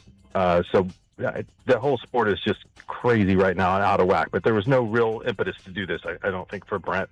Unless they were worried about Clemson coming. I mean, that's putting the cart so far ahead of the horse that it's ridiculous. I mean, if he wants to go to Clemson, I get it. He coached there as well before he went to Oklahoma. But, like, when Clemson calls, then you go, okay, well, tell us the number and we'll match. That's how that gets solved. Because if Clemson wants him, I don't know that this even prevents Clemson from going and getting him, does it? I don't think so unless OU has to get paid in a buyout. And I assume since that's the expertise of the new athletic director, that there is some advantages built in there for the school. Like if he does want to go someplace, that they're going to get, they're going to get paid back in exchange for this. Oh. And maybe it is. Maybe it is the last contract that was negotiated wasn't the way that the new AD, who's a specialist in contracts, wanted it to be. The other aspect that I find interesting here is I don't want to hear anybody from Oklahoma cry about the system or cry about how much money the kids are getting. If you're throwing around extensions on coaches that are signed for 4 years still, then you can't really tell me you don't have money to pay the players, right? Like, it should be whatever it takes, whatever the going rate is. If $50 million is the roster, then Oklahoma should have a $50 million roster if they can do this for Brett Venables, right? Yeah, no, I think so. I mean, you just have to ask yourself, well, where is the money coming from? That Oklahoma doesn't have a super booster necessarily that's paying for all of this. And so, but I don't hear a lot of that these days, because I think that OU fans, for the most part, they get upset if they see other schools spending money and things like that. So they know if you want to compete, you got to pay. You got to pay to play. Yeah, I get it. You mentioned they don't have like a super booster. They don't have like, a sugar daddy like Texas Tech had or T-Boone was at Oklahoma State for a while. But you can be really rich and give a lot of money and just not be real public about it. Like, do they have plenty of money when it comes to their alumni, their boosters? Do they have their shelf full of billionaires? Yeah, I think so. And I think that the athletic department has always generated a ton of funds based on football. I mean, they're going to renovate the west side of the stadium again and put in more suites. And a lot of people are really upset about that, because it's people that have had their seats for 40 to 50 years are getting displaced for how they're going to configure the stadium. But I think as long as they're winning, the passion is going to be there. Would they spend as much as Texas Tech? I don't know. I don't think so. I mean, Venables is really trying to, and I've had this conversation with Jim Nagy, we want to recruit high school players. We want to pay to retain them.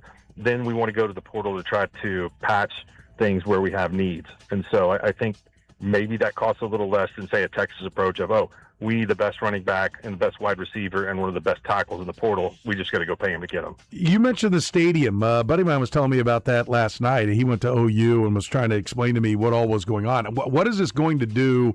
Like, when does it start, and how much is it going to affect capacity while the construction goes on? Are they going to be, we've seen this a lot where, Vanderbilt, one end zone's empty, Mizzou, the end zone is empty, Kansas, one side of the stadium's empty. Like, this is not new, but is it going to be that kind of thing with whatever the renovation is there with the Sooner Stadium?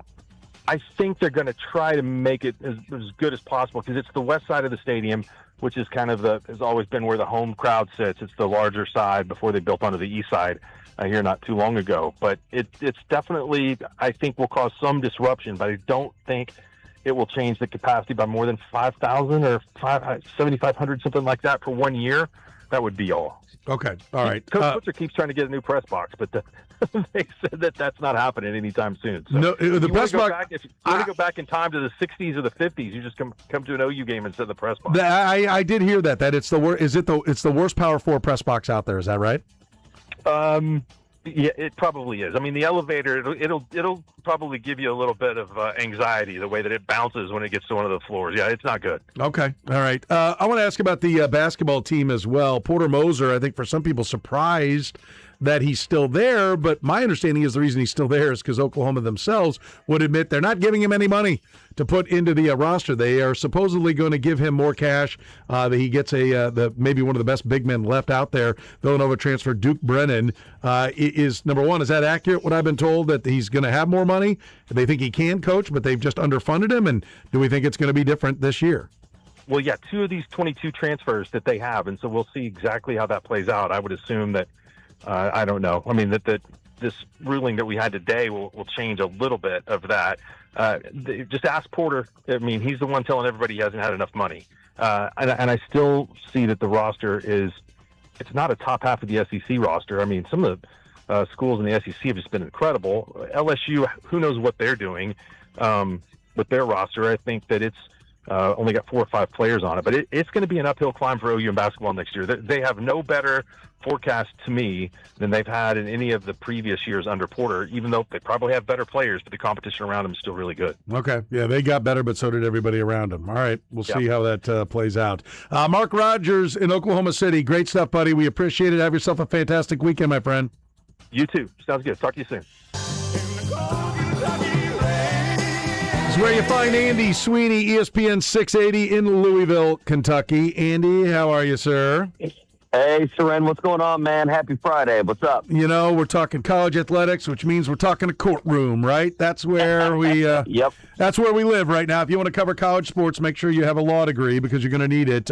Friday's court injunction granted Louisville, Missouri Tigers forward Mark Mitchell So where do we sit on this? They're basically trying. This is all part of that 22 recruiting class that's trying to get. That somehow is like the only class that's not going to have 5 years, and they think that now they've got a judge in Kentucky that's going to get Mark Mitchell onto the court for the Kentucky Wildcats. Do I have that right? Yeah, so, I mean, really, this has been a big story, obviously.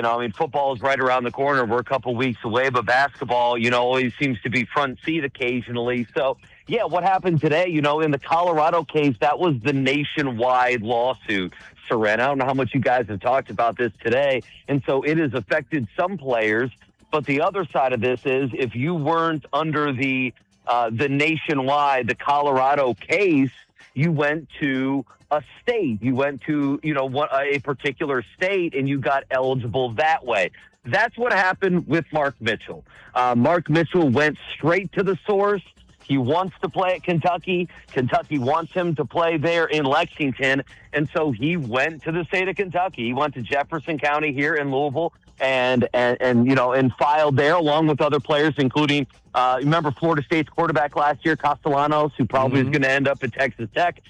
He went right there. And a group of players said, hey, we want to be eligible. And today that got voted that they're eligible, at least for now. According to the state, they are eligible, which makes them ready to go and play college basketball or college football. A couple Louisville football players, former Louisville football players, were in on this as well. But that's what happened today. So Mark Mitchell right now is eligible. He put his name in the portal directly after, as you guys know, which means, he could be talked to. But he went in the portal, Seren, with a do not contact tag, which you know what that means. He knows where he wants to go. Everyone knows where he wants to go. And so the way we've been talking about it, people in Lexington, people at UK are very confident. And they think they're probably going to get Mark Mitchell here, and I think that probably happens sooner rather than later. Yeah, everybody's confident in a legal case. I've never heard anyone who thinks their case sucks, right? Everybody's right. Like, this is a no-brainer. I mean, we're definitely going to win, and then it's, then they tell you how they got screwed after they don't win it. Speaking of legal cases, going on with the Louisville basketball team as well, right? They've got their own little deal happening with transfers and everything going on, and they're funding a roster that it seems like the amount of money that's going into Louisville basketball roster is more than the university could possibly handle. I mean, we hear reports about them borrowing money from the academic side, and so where do we sit now with who's going to play for Louisville and how much it's going to cost? Yeah. So I think there's several things here. I think we go into Seren this basketball season, and I've said on air, I think Louisville and Kentucky are the face of spending in college basketball. I think that they will have the most expensive rosters, and I think that their success will be seen through the prism of, hey, you spent all of this money, your ass better get to the Final Four type of thing. You can't be losing in the round of 32. Like, that's not going to cut it. I think they both. Kentucky obviously spent the most last year and bragged about it. It blew up in their face. And Louisville took their spending to the next step. Now, I'll get to their spending in a second. The thing that happened today with the nationwide lawsuit that I was just talking about, that, a lot of us have been referring to as the case in Colorado, right? That involved, Seth Trimble, who played in North Carolina last year, committed about a week and a half ago to Louisville on a big deal, Seren. I mean, I've been told anywhere from $3.2 to $3.5 million. Him going to Louisville. That was a week and a half ago. He was under that Colorado nationwide case. He has been eligible. Louisville announced it, Seren, this morning at 8:55 a.m. Eastern time that, hey, Seth Trimble, you know how it always takes a few days between the reported, on Twitter, and then when the school announces it, and then about an hour and a half, 2 hours later, boom, here it comes. The NCAA has won their appeal. So all of the players who were relying on this nationwide protection, this nationwide lawsuit from Colorado, they all technically lost eligibility unless they did, I know this is confusing, unless they did what Mark Mitchell did. And that is go to an actual state rules different than obviously the national rules. And so now Seth Trimble is technically ineligible for Louisville. The thinking is, and I'm sure this is what his lawyers are doing, he will try to, obviously get his case heard. I would imagine here in the state of Kentucky or somewhere else, but why would you not do it in Kentucky and get eligible that way? I still think he'll be eligible, but now he's got to take another step. And now I would imagine next week our conversations on the air are going to be about, hey, is Seth Trimble going to get eligible? Are all these players, and there's a group of them who thought that under the national lawsuit we're going to be eligible, what's going to happen to them? I would imagine the next week or so. But as you know, classes have started or are getting ready to start all over the country. And so after you start, you only have a certain amount of time to kind of drop and add. And I know we push academics aside, but at some point there are some dates that do matter. Last thing I could say on the spending is, Seren, you're exactly right. I just, Louisville has cried for as much as anybody, and they have been very forthcoming on how this is not, how college athletics is not sustainable. And while you may agree with that and I may agree with it, Louisville very much put their name on, hey, we are not going to be able to do this. We are going to have to, be borrowing money. We are going to have to get other outside investments, if you will, to come in and to help us financially.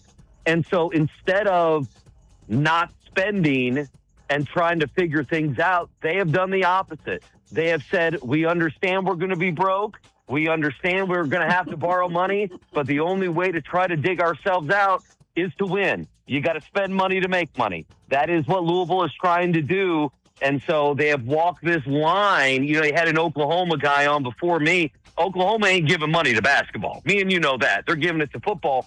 Louisville's walked the line of the basketball coach, and Pat Kelsey, who has done very little at Louisville, has all the money he needs. If he needs to go get a $3 million player in Seth Trimble, he'll go get one, Seren. If they think, hey, there's another guy out there they can go get and spend $1 million, I mean, to me, they got no top to the budget. They have no budget. And then the Louisville football team, they have funded quite well, but obviously when you look at the big spenders in college football, it's tough to keep up with them. They still have hopes that they can make the playoff, but they have said, we're going to dig ourselves out by spending money, and we are going to gamble that we're going to win, and we're going to make money that way and revitalize the fan base that way.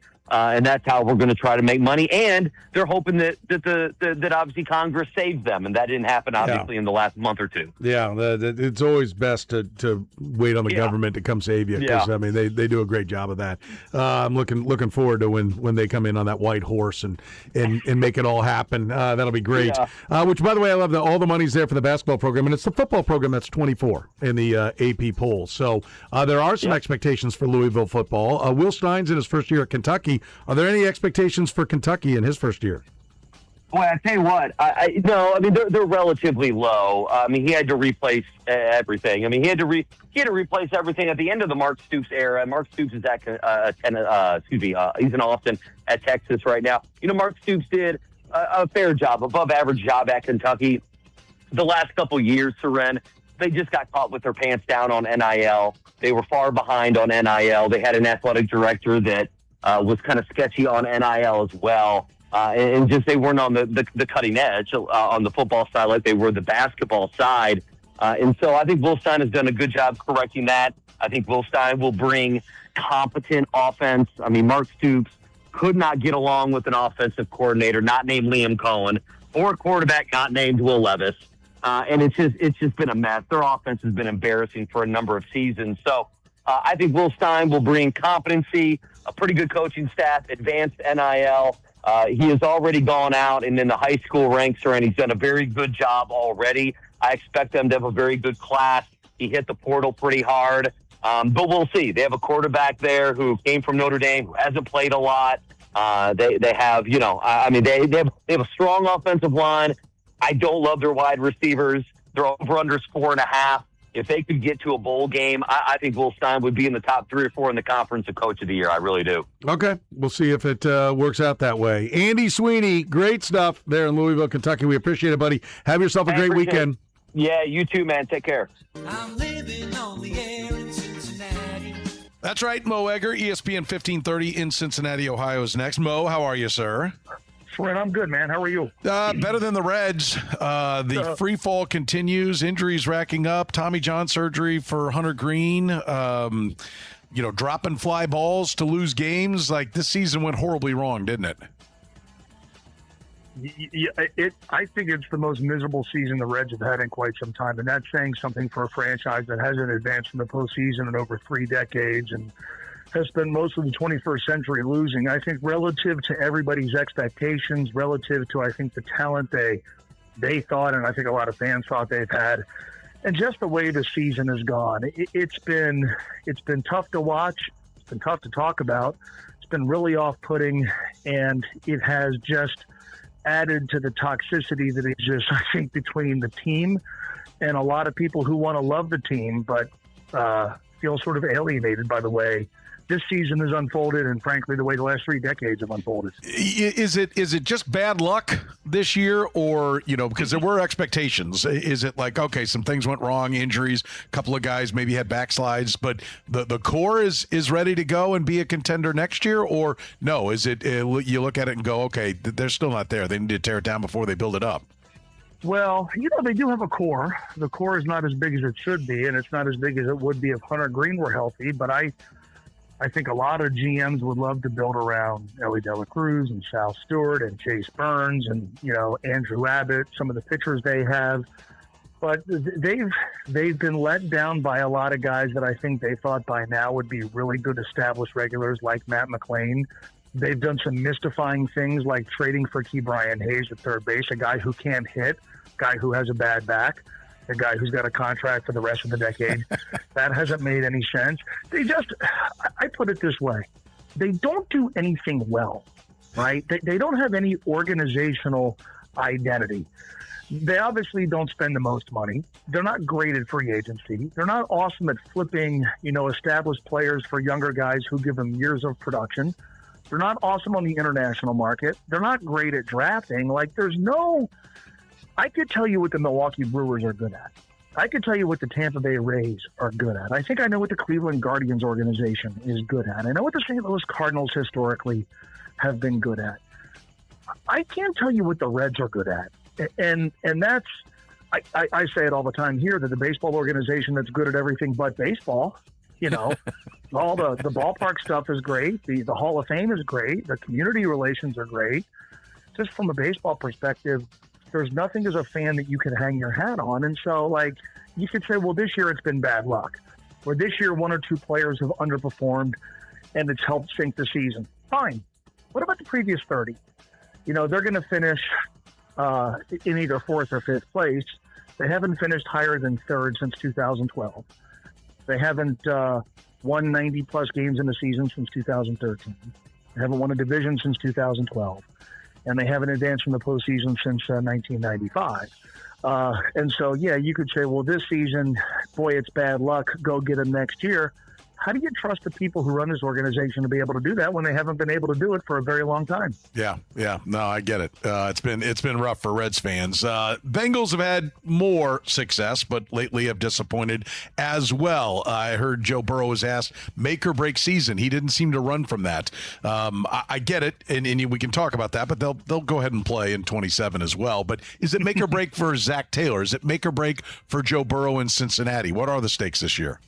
I think the stakes are huge. I think the stakes are make or break for Zach Taylor without question. Now, I don't know that means they have to win the title, but I think what Joe was telling you yesterday was, look, only get so many cracks at it, only get so many situations like the one the Bengals are in right now where all of their best players, including Joe, are in their prime. You only get continuity, the sort of continuity they've enjoyed on offense so many times. You only get so many cracks at it. I think you only get so many schedules that sort of play out as favorably as Cincinnati's. You only get so many divisions like this where all of the 3 other teams are going through coaching changes. There is a real sense, and this went in the hyperdrive when they acquired Dexter Lawrence in exchange for the 10th overall pick. the organization pointed the arrow very squarely at 2026. I think Joe Burrow is doing the same. And yeah, he'll be here, I'm guessing, in 2027, in 2028. But, we've done a lot of Joe Burrow psychoanalysis at the end of each of the last couple of seasons where his body language has been off, where he's not seemed very happy, where he has expressed frustration with not having fun. I don't go as deep into it as a lot of people will in saying that, like, well, if they don't win, Joe's going to demand a trade, that sort of thing. But I also don't think the Bengals want to tempt fate. And I think if we get to December, especially if he's had a good season and the team is still on the outside looking in, I don't know that we really want to go down the road that we'd have to go down. I think, though, for Zach Taylor, if you miss the postseason 4 consecutive years and Joe Burrow is your quarterback, that ain't good. And my guess is if that's where we are by the end of this year, the Bengals will have a new head coach in 2027. Yeah. Okay. All right. Any position battles heating up right now as far as guys that could emerge, especially on the fantasy side of things? I think from that perspective, a couple of names that I would keep an eye on is, number one, I would keep an eye on Eric All. Eric All is a tight end who they drafted out of Iowa 2 years ago, and in a very short amount of time demonstrated every conceivable tool that a tight end could have. Now, he had injuries at Iowa. He had an injury in 2024 that caused him to miss all of 2025, but he's had a great offseason. He's looked awesome in camp. In an offense like this where, Jamar Chase and T. Higgins and Chase Brown are going to get the lion's share of the touches, it's kind of hard for anybody else to make a huge fantasy impact. But I agree with what Seth Walter of ESPN wrote in a piece on ESPN this week, which was Eric All will be a top 5 receiver at his position as long as he stays healthy at some point in the next 3 years. I'd keep an eye on him. And just a little bit of a lower on the depth chart guy who I think is sort of sneaky is Dante Myers. Dante Myers has had an interesting path to the Bengals. He played at Presbyterian. Then he played at some place called Delta State. Then he played for the Saskatchewan Roughriders. He's 26 years old, but he has done everything you could ask a guy like him to do in camp. They've given him the ball on running plays. They've thrown it to him. They've had him return. They keep amping up his workload, and he keeps responding. Again, he plays a position where the Bengals are set. But if you're just looking at like guys lower on the depth chart that are interesting, that's a name that I would keep an eye on. All right. Great stuff as always. Mo Egger in Cincinnati. We appreciate the time, buddy. Have yourself a great weekend. You too, man. Thanks.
All right, the La Feta Delicatessen, end of the hour answer. How many Super Bowl winning starting quarterbacks have played for 6 different teams? Ooh, Super Bowl winning starting quarterbacks that have played for 6 teams. Brad Johnson?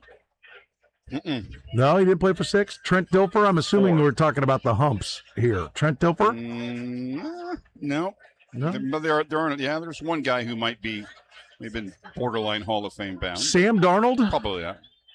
No, he had 5. 5. He's been at 5. How many? I guess not that many because the guys I'm thinking it would be, you're telling me no on. There are 3. Okay, there are 3. Wow. Winners. 3. Well, I have and 2 of them. Go ahead. Either are active or have been active. Are active. One guy's been gone for quite a while. Oh, 2 are active? Mm-hmm. Is that what you said? Well, hang on. Actually, now that I think about it, I think we just discussed this. One guy wasn't active anymore, but he has been active within the last couple of years. Okay. 2 of them are very recent. One guy goes back to about 20, 25, 30 years ago. Okay. Last time he played. Nick Foles. Nick Foles. Is that one? Eagles, Rams, Chiefs, Jags, Bears, Colts. All right. Jeff Hostetler. No. Okay. All right. So Foles is now inactive. So there's a guy who's active. Oh, Joe Flacco. Joe he Flacco. was active last year. Joe Flacco. Yep. Okay. Ravens, Broncos, Jets, Browns, Colts, Bengals. The other guy goes back quite a ways. Won his Super Bowl in the 80s. Oh, he won in the 80s. That's not that. Well, for Kyle, that's ancient times. For Thunderdome sitting here, it's like, wow, never even heard of the decade.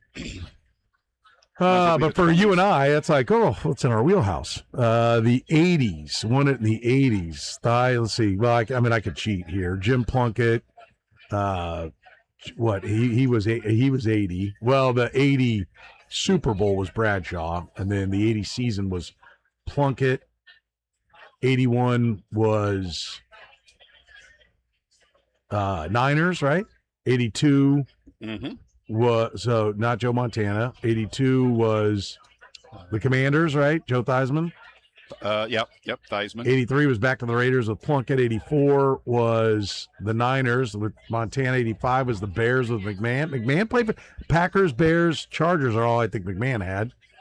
86. Jim McMahon, in order, Bears, Chargers, Eagles, Vikings, Cardinals, Packers. Oh, my God. He played for that many teams? I didn't think he did. Wow. I remember the top 3 of those. I don't remember the Cardinals. Boy, I do not remember him with the Cardinals. And when you say the Eagles, I do remember him now with the Eagles. That was with Buddy Ryan, I think. He tagged up there for a couple of minutes. I remember the Chargers. The Vikings, I don't really remember either. Do you remember him with the Vikings? Nope. I remember Bears, Chargers, Eagles, and a little bit with the Packers is where he wound up. But he's 67 today. Jim McMahon is 67. Oh, my Lord. Well, that makes sense. He's quarterback of the 85 Bears when I was a kid. I mean, plays in the American. He's played in every American Century Championship. I think he's one of 2. I think maybe him and Jack Wagner are the only 2 guys that have played in all of them. That's an odd couple. Yeah. Yeah, in a lot of ways. I mean, it's an odd couple when you go. That Jim McMahon. Let me be clear. It's an odd couple when you go Jim McMahon and right there, already odd couple because Jim is odd. Yeah, exactly. So, Yes, I doubt Jim McMahon has any Jack Wagner songs in his playlist. Well, there's only the one, isn't there? Or did he have multiple songs? There's really only one hit. He had one other song that I think made the charts, but okay. I doubt that he's like, I gotta crank me some Jack Wagner. Yeah. La Feta Italian Delicatessen coming very soon to Prairie Village, their second location. You can get it right now at 143rd and Metcalf. We just gave it away right there, LaFetaDeli.com. You're going to have your watch parties for the games. La Feta is a great option, but you got to give them like 48 hours notice because everything is fresh. The freshest breads, ingredients, meats, sauces, all of it. It's at LaFetaDeli.com. Check it out, LaFetaDeli.com. Adam and his staff are absolutely fantastic. You will be mesmerized by how good your sandwich is. You can check out all their rockin' sandwiches at LaFettaDeli.com. We're going to take have you been to LaFetta Thunderdome? Oh, okay, yes. Well, never mind. Should have said no because I was going to take you, but screw it. You've been there. You know where it is. Oh, no. What's it like? Guys he walks in and they go, oh, yeah. Hey, yeah, Clayton, what's up? Yeah. All right, he walks in. Hey, Thunderdome! Again, huh?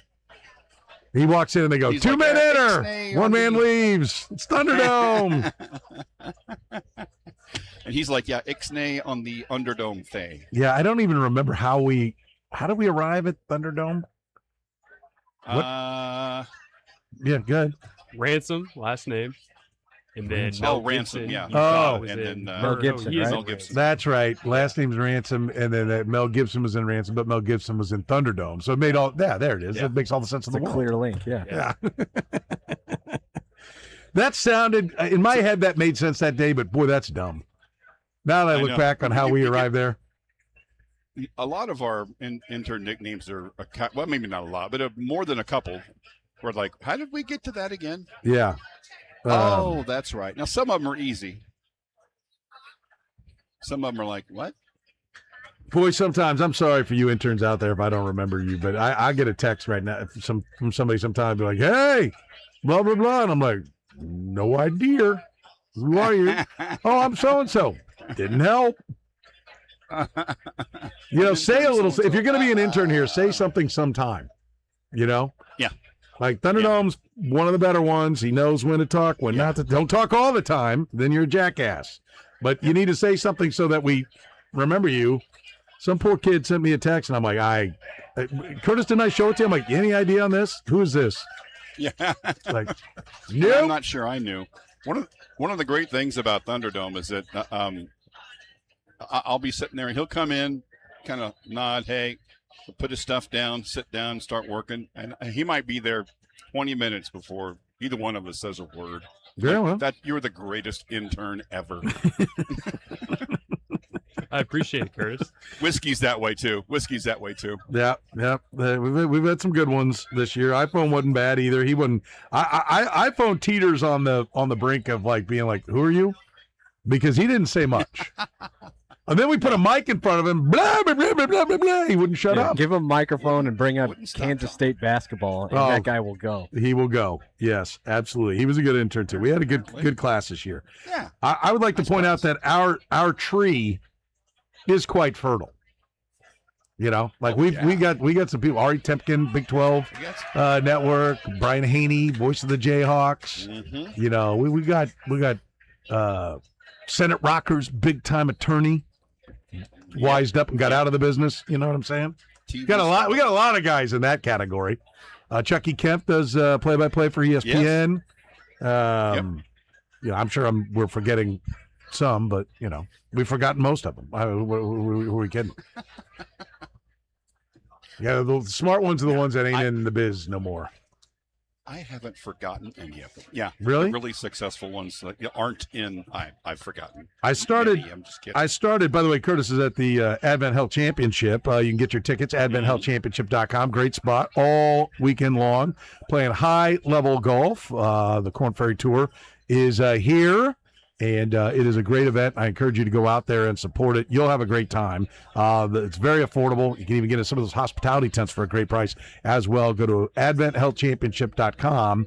I started trying to put all the interns in with their real name and their intern name. And then I was like, I need to start putting years too. Oh, yeah. Yes. Hey, I even got nice if there was like a photograph too. Yeah. I got a Stump the Chumps question from one of your old ones. The summer of 22, Thunder Lips. Yeah. Jackson sent me a Stump the Chumps question, so we may use that one day. God, Jackson's only back to 22. Yeah. Jackson's in the business too. He's still working it. He hadn't wised up. Maybe he'll get smart, get out of the business. I don't know. We'll see. But yeah, he was a good one too. He wasn't any good at foosball. No. Struggled. Didn't. Let's see. Is he the guy I went 21-0 on? Down. Yeah, he'd always leave the feet up on his men. Yes, he was like twing. He was not good. It's like you got to keep your feet down. Yeah. I'm terrible. Oh, somebody almost dropped a nice putt here. Well, first of all, oh. tell me I'm not wrong. That was Kevin Timmons yelling, "Get in the hole," was it not? Abso-freaking-lutely. Fine proprietor of Nick and Jake's, voted the #1 restaurant recently. Congratulations again to Kevin and his great staff. Really, congratulations to Jen Timmons because she's the one who runs it all. But Kevin's out there being a loudmouth. Shocking. Yep. If you ever been to Nick and Jake's for the Masters, you know he's going to have some obnoxious comment. You're like, are they going to take this drunk out? No, he actually owns the place. And he's not drunk. That's the amazing part. That's just who he is. Yeah, Curtis just sent me a picture. There it is. Yep. Well, hell, he's talking to my brother-in-law, for God's sake. Yeah, yes. Some meeting of some heavy hitters. Well, I'm going to tell you, literally nothing is getting done there. Nothing is accomplished in that conversation. I will tell you that right now. By the way, I just got a text from our friend David Kissick who says I was the best intern, hands down. This is BS. He's probably the most successful. Got out of the business. Yes, you're right. Got out of the business. Said, I'm out. Enough. So, yeah, no doubt. All right, we got a little bit behind. Let's take a break. We'll get caught up. We'll come back. We'll talk a little baseball, a little football with you. We'll do that next here in the program.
Little cake for you there on a Friday. You can have your cake and eat it too. Cake. Curtis Siebolt at the making an ass of himself there at the Advent Health Championship. You can get your tickets and go see it in person, adventhealthchampionship.com. In the break, Timmons came over and said, "How you doing?" So I told him a little story about that, and Yeah. I said, "I told him it was you," and he goes, "Absolutely, yep, that was me." He's like, "You were right." Did you tell him congratulations for winning the? I did. Good. Yep. Good. Very good. Yeah.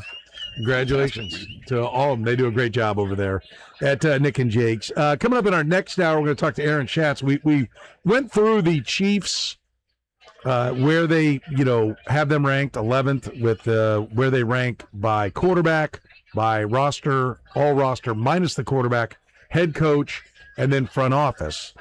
And front office is like 8, or rest of roster was what, 18?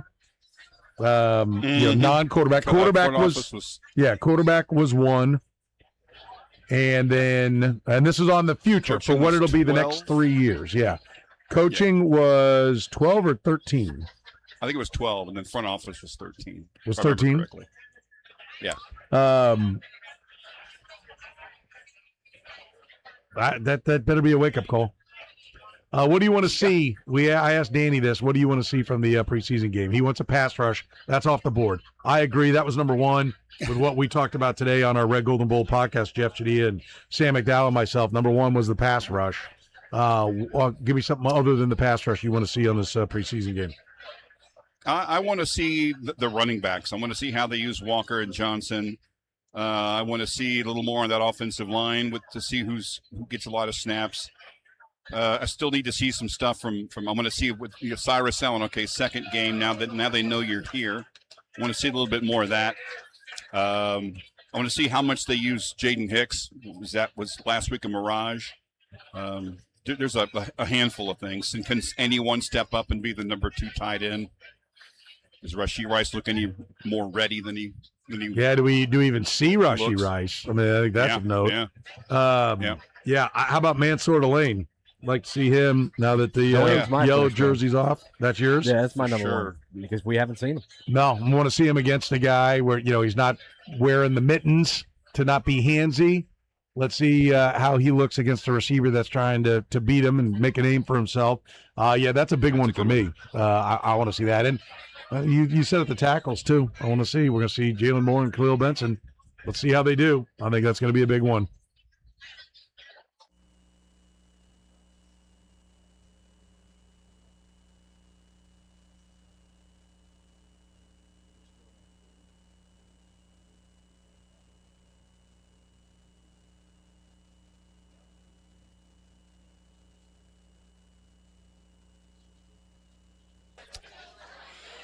All right, Willie Lanier, 81 today. One of how many Morgan State products in the Pro Football Hall of Fame? Brought to you by La Feta Delicatessen.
fourth quarter of the program begins right now. Hour number 20 of the week, finishing strong here on a Friday. Got some clouds rolling in.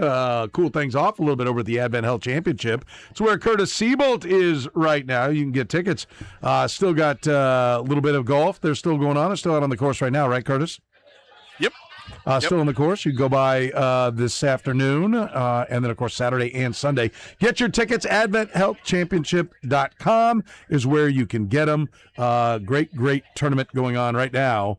You will have a great time. I look forward to being out there tomorrow, as I am got my plans already set for being out at the tournament tomorrow. You'll see a lot of folks. The who's who of Kansas City is at the Advent Health Championship. Get your tickets at adventhealth.com. We still have Aaron Schatz to come. We're going to talk to him about the future rankings for your Kansas City Chiefs. Looking forward to that conversation and getting to the bottom of where the Chiefs are. You know, just talking some Chiefs football in general.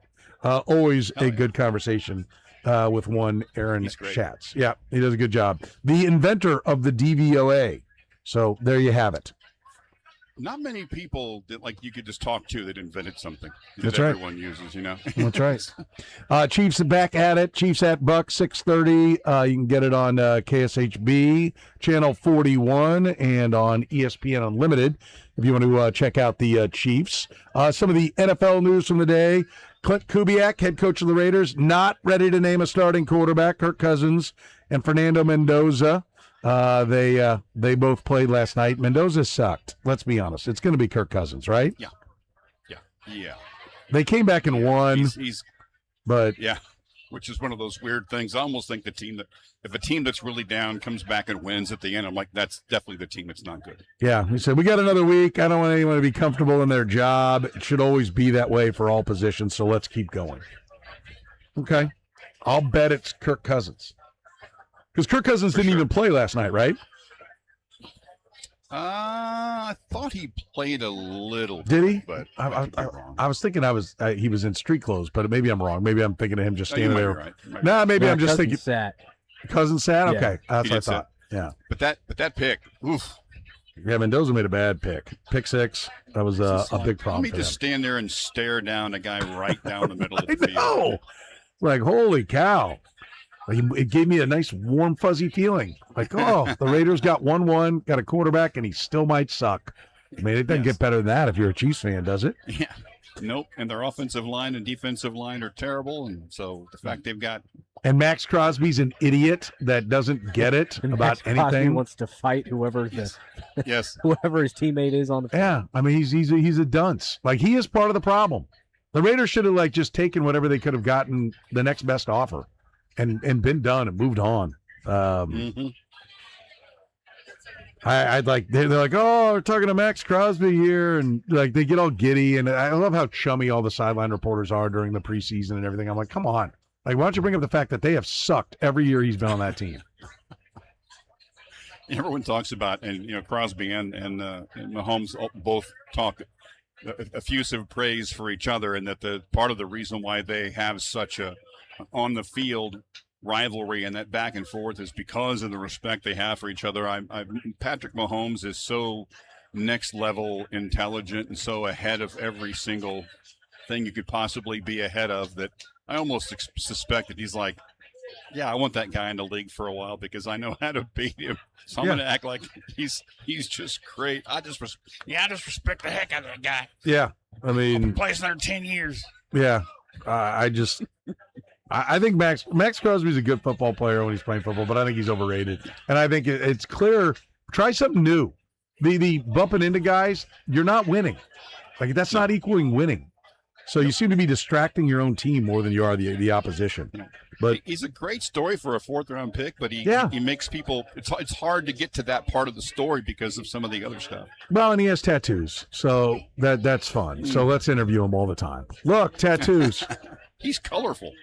He did one with Taylor Lewan and Will Compton, shirtless. And there were so many F-bombs, I didn't even bother pulling the audio. Because he was talking about this Mahomes respect on and off the field, or on versus off the field.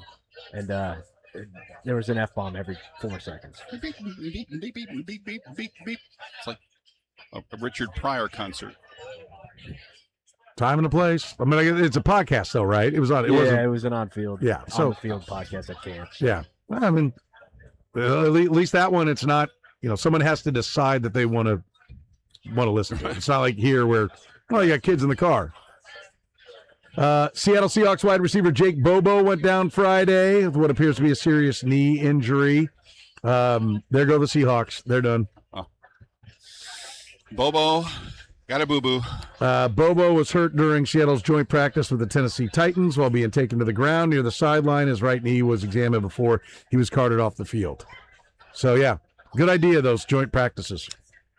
Yeah, I was going to say, the biggest story is that there wasn't a complete brawl. A second investigation has been opened related to former Arizona Cardinals scout Ryan Gould's alleged betting activity. If you remember this story from a little while ago, the Massachusetts Gaming Commission is looking into unusual betting patterns made in the state. A spokesman told ESPN Massachusetts' investigation comes after an investigation by the Arizona Department of Gaming was opened in July. Both investigations are still open. Either investigation has set an end date. Gould, who was suspended by the NFL, filed an appeal and has a hearing scheduled for September 21st. His attorney, Mike Caspino, told ESPN this today. So being investigated now by 2 states for suspicious betting patterns. I mean, but that's the fact that it's it's monitored now. It is. That's how you know. I'm assuming he's betting on who will play in the second half, or yards in the second half, and it turns out the running back's hurt, and he knew it at halftime and jumped on the under James Conner rushing in the second half. I'm assuming that's what we're going to find out, right? Doesn't it have to be something like that? I would think so. I can't think of anything else he would know that would be of value. I mean, whatever it is, it's going to be a variation of that. Yeah. What position or what stat it is, and you have to wonder how many times. Do we have to have guys get popped for that, for the next person to go, you know what, I'd like to do this, and I might get away with it for a little while, but eventually they're going to get me. So I'm just not going to do it. Yeah.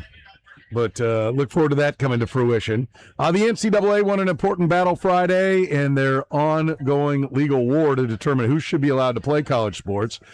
This year, the 10th Circuit Court of Appeals granted the NCAA a stay Friday morning in an order that reverses the federal judge's decision that previously opened the door for all athletes who started college in the 22-23 academic year and played for 4 consecutive seasons to return for a 5th season. NCAA chief legal officer sent a letter to schools Friday afternoon saying that the association's eligibility rules were back in effect.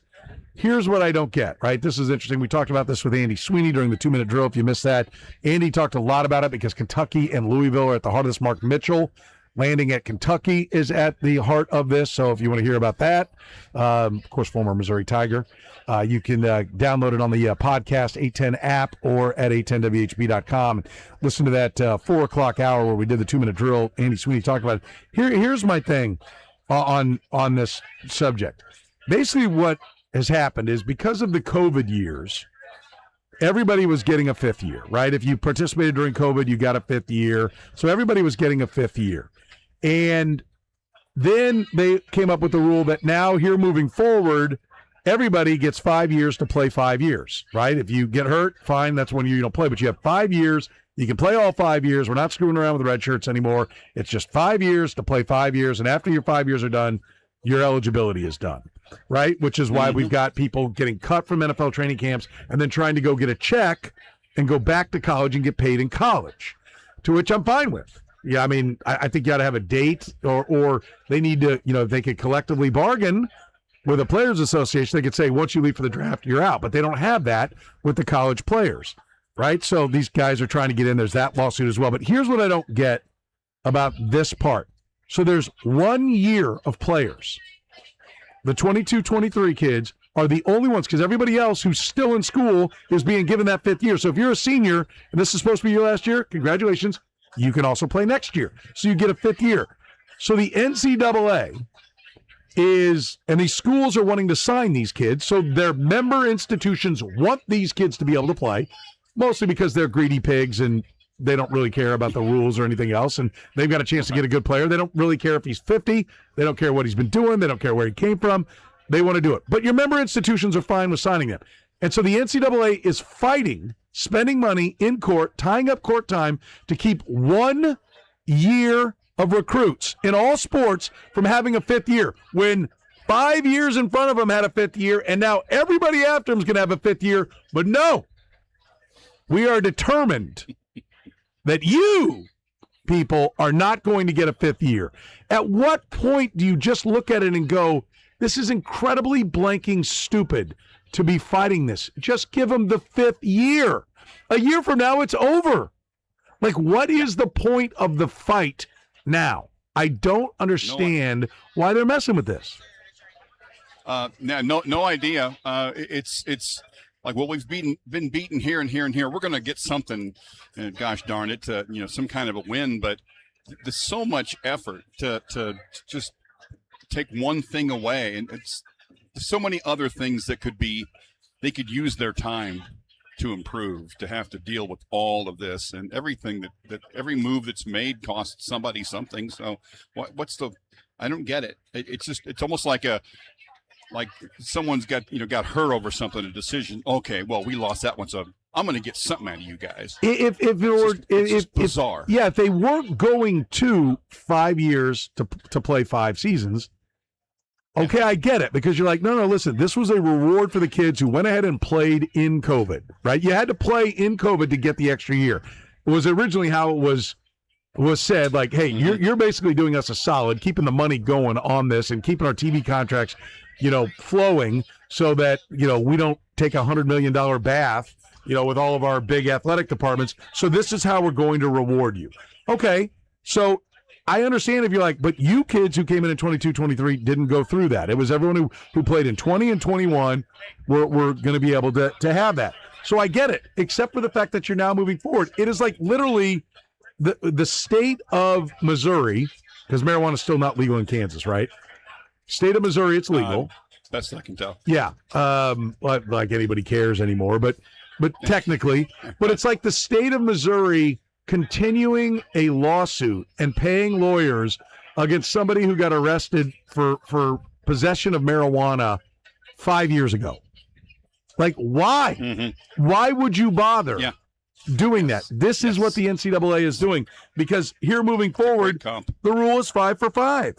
It boggles my mind, and in a lot of ways, I'm very frustrated and disappointed in all the schools. Like they're wanting the federal government to step in and regulate things when they had a regulating body called the NCAA. So I'm sensitive to, and I will stick up for the NCAA that, trying to have rules and laws pissed off the schools, and now they got what they wanted, no rules and laws, and so now they're freaking out, but they can't go back to the waiter who told them, listen, we're out of burger. So now they're going to the manager who's telling them, we ain't got time for your burger. Right. And instead, so I'm very sensitive to the NCAA, but damn if they don't make it just almost impossible to be on their side on anything, because then they do something stupid like this. It's like both sides are like, I understand your point and I understand your point, but you're both being stupid and you deserve each other. Yeah. I mean, I can't help either one of you because you're both idiots. Yeah. It's absolutely ridiculous. It's absolutely ridiculous.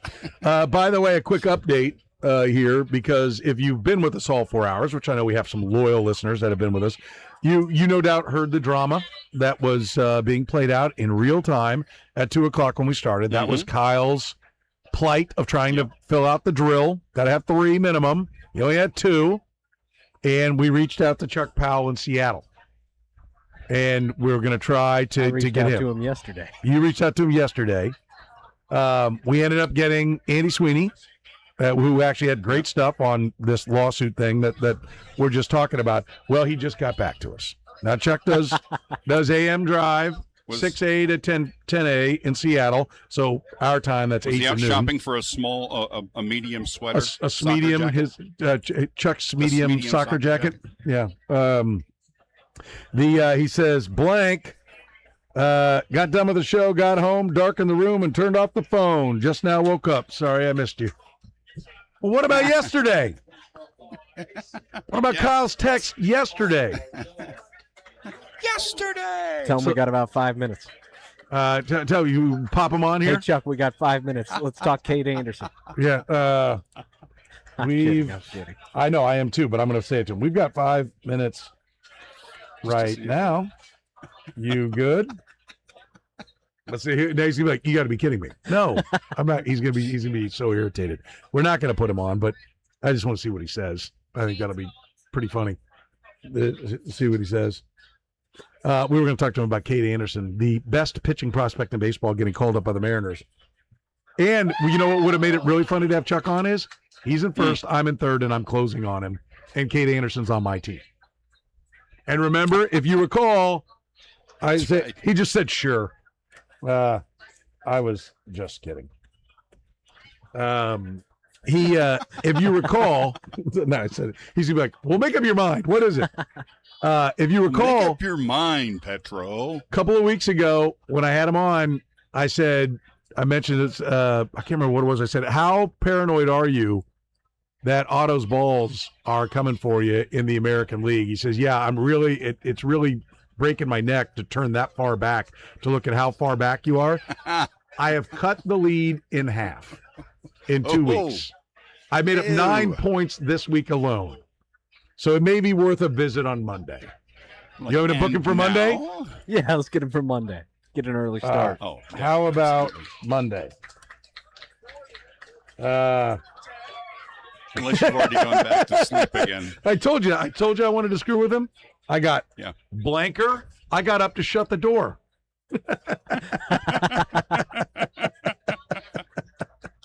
I love it. We had the desired effect. I'm in your head. You're going down in the AL. There it is. There it is. He did give the thumbs up to Monday. So, all right. So text him. You already got I'll one. Send him a confirmation. You already got one, Kyle. There it is, Kyle. I've screwed with Chuck even more. I'm going to have him follow Softy on the drill. Do I? He's sitting there on the hole going, "What? What are you doing?" Oh, yeah. Good times. Good times. I'm going to tell him I'm going to pull the fire alarm at his work or his apartment or whatever.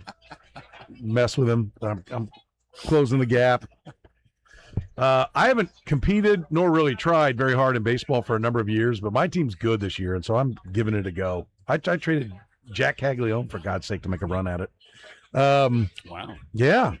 Cags when I got Jordan Alvarez and Logan Gilbert. No, Jacob deGrom and Shane Bieber. So not bad. I had to give up Max Clark for the Tigers too, but pretty good one. Speaking of Royals news, Maikel Garcia on the 10-day IL with a left hamstring strain. The Royals have recalled right-hand pitcher Jose Cuas and outfielder Matthew Lugo. They did also option Carlos Duran back down to Omaha. So get your first win, celebrate, stink the next time out, get back to Omaha. That was the Carlos Duran. 13 ERA back up the road. Get out. We've had enough of you. Royals and Tigers tonight, 7:10 on Royals TV.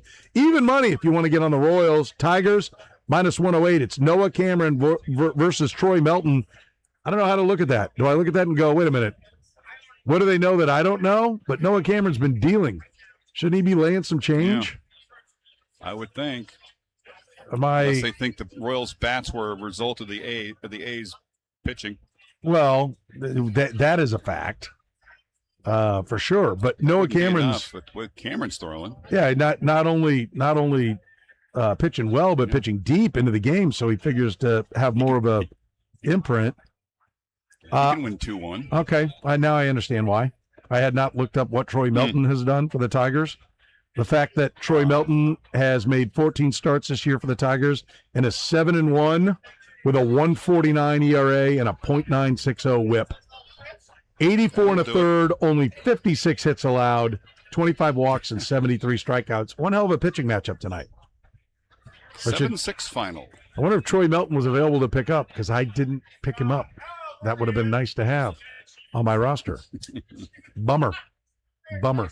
All right, we're going to talk some football. Aaron Schatz from ESPN joins us next here in the program. We'll talk about the future rankings, where the Chiefs are.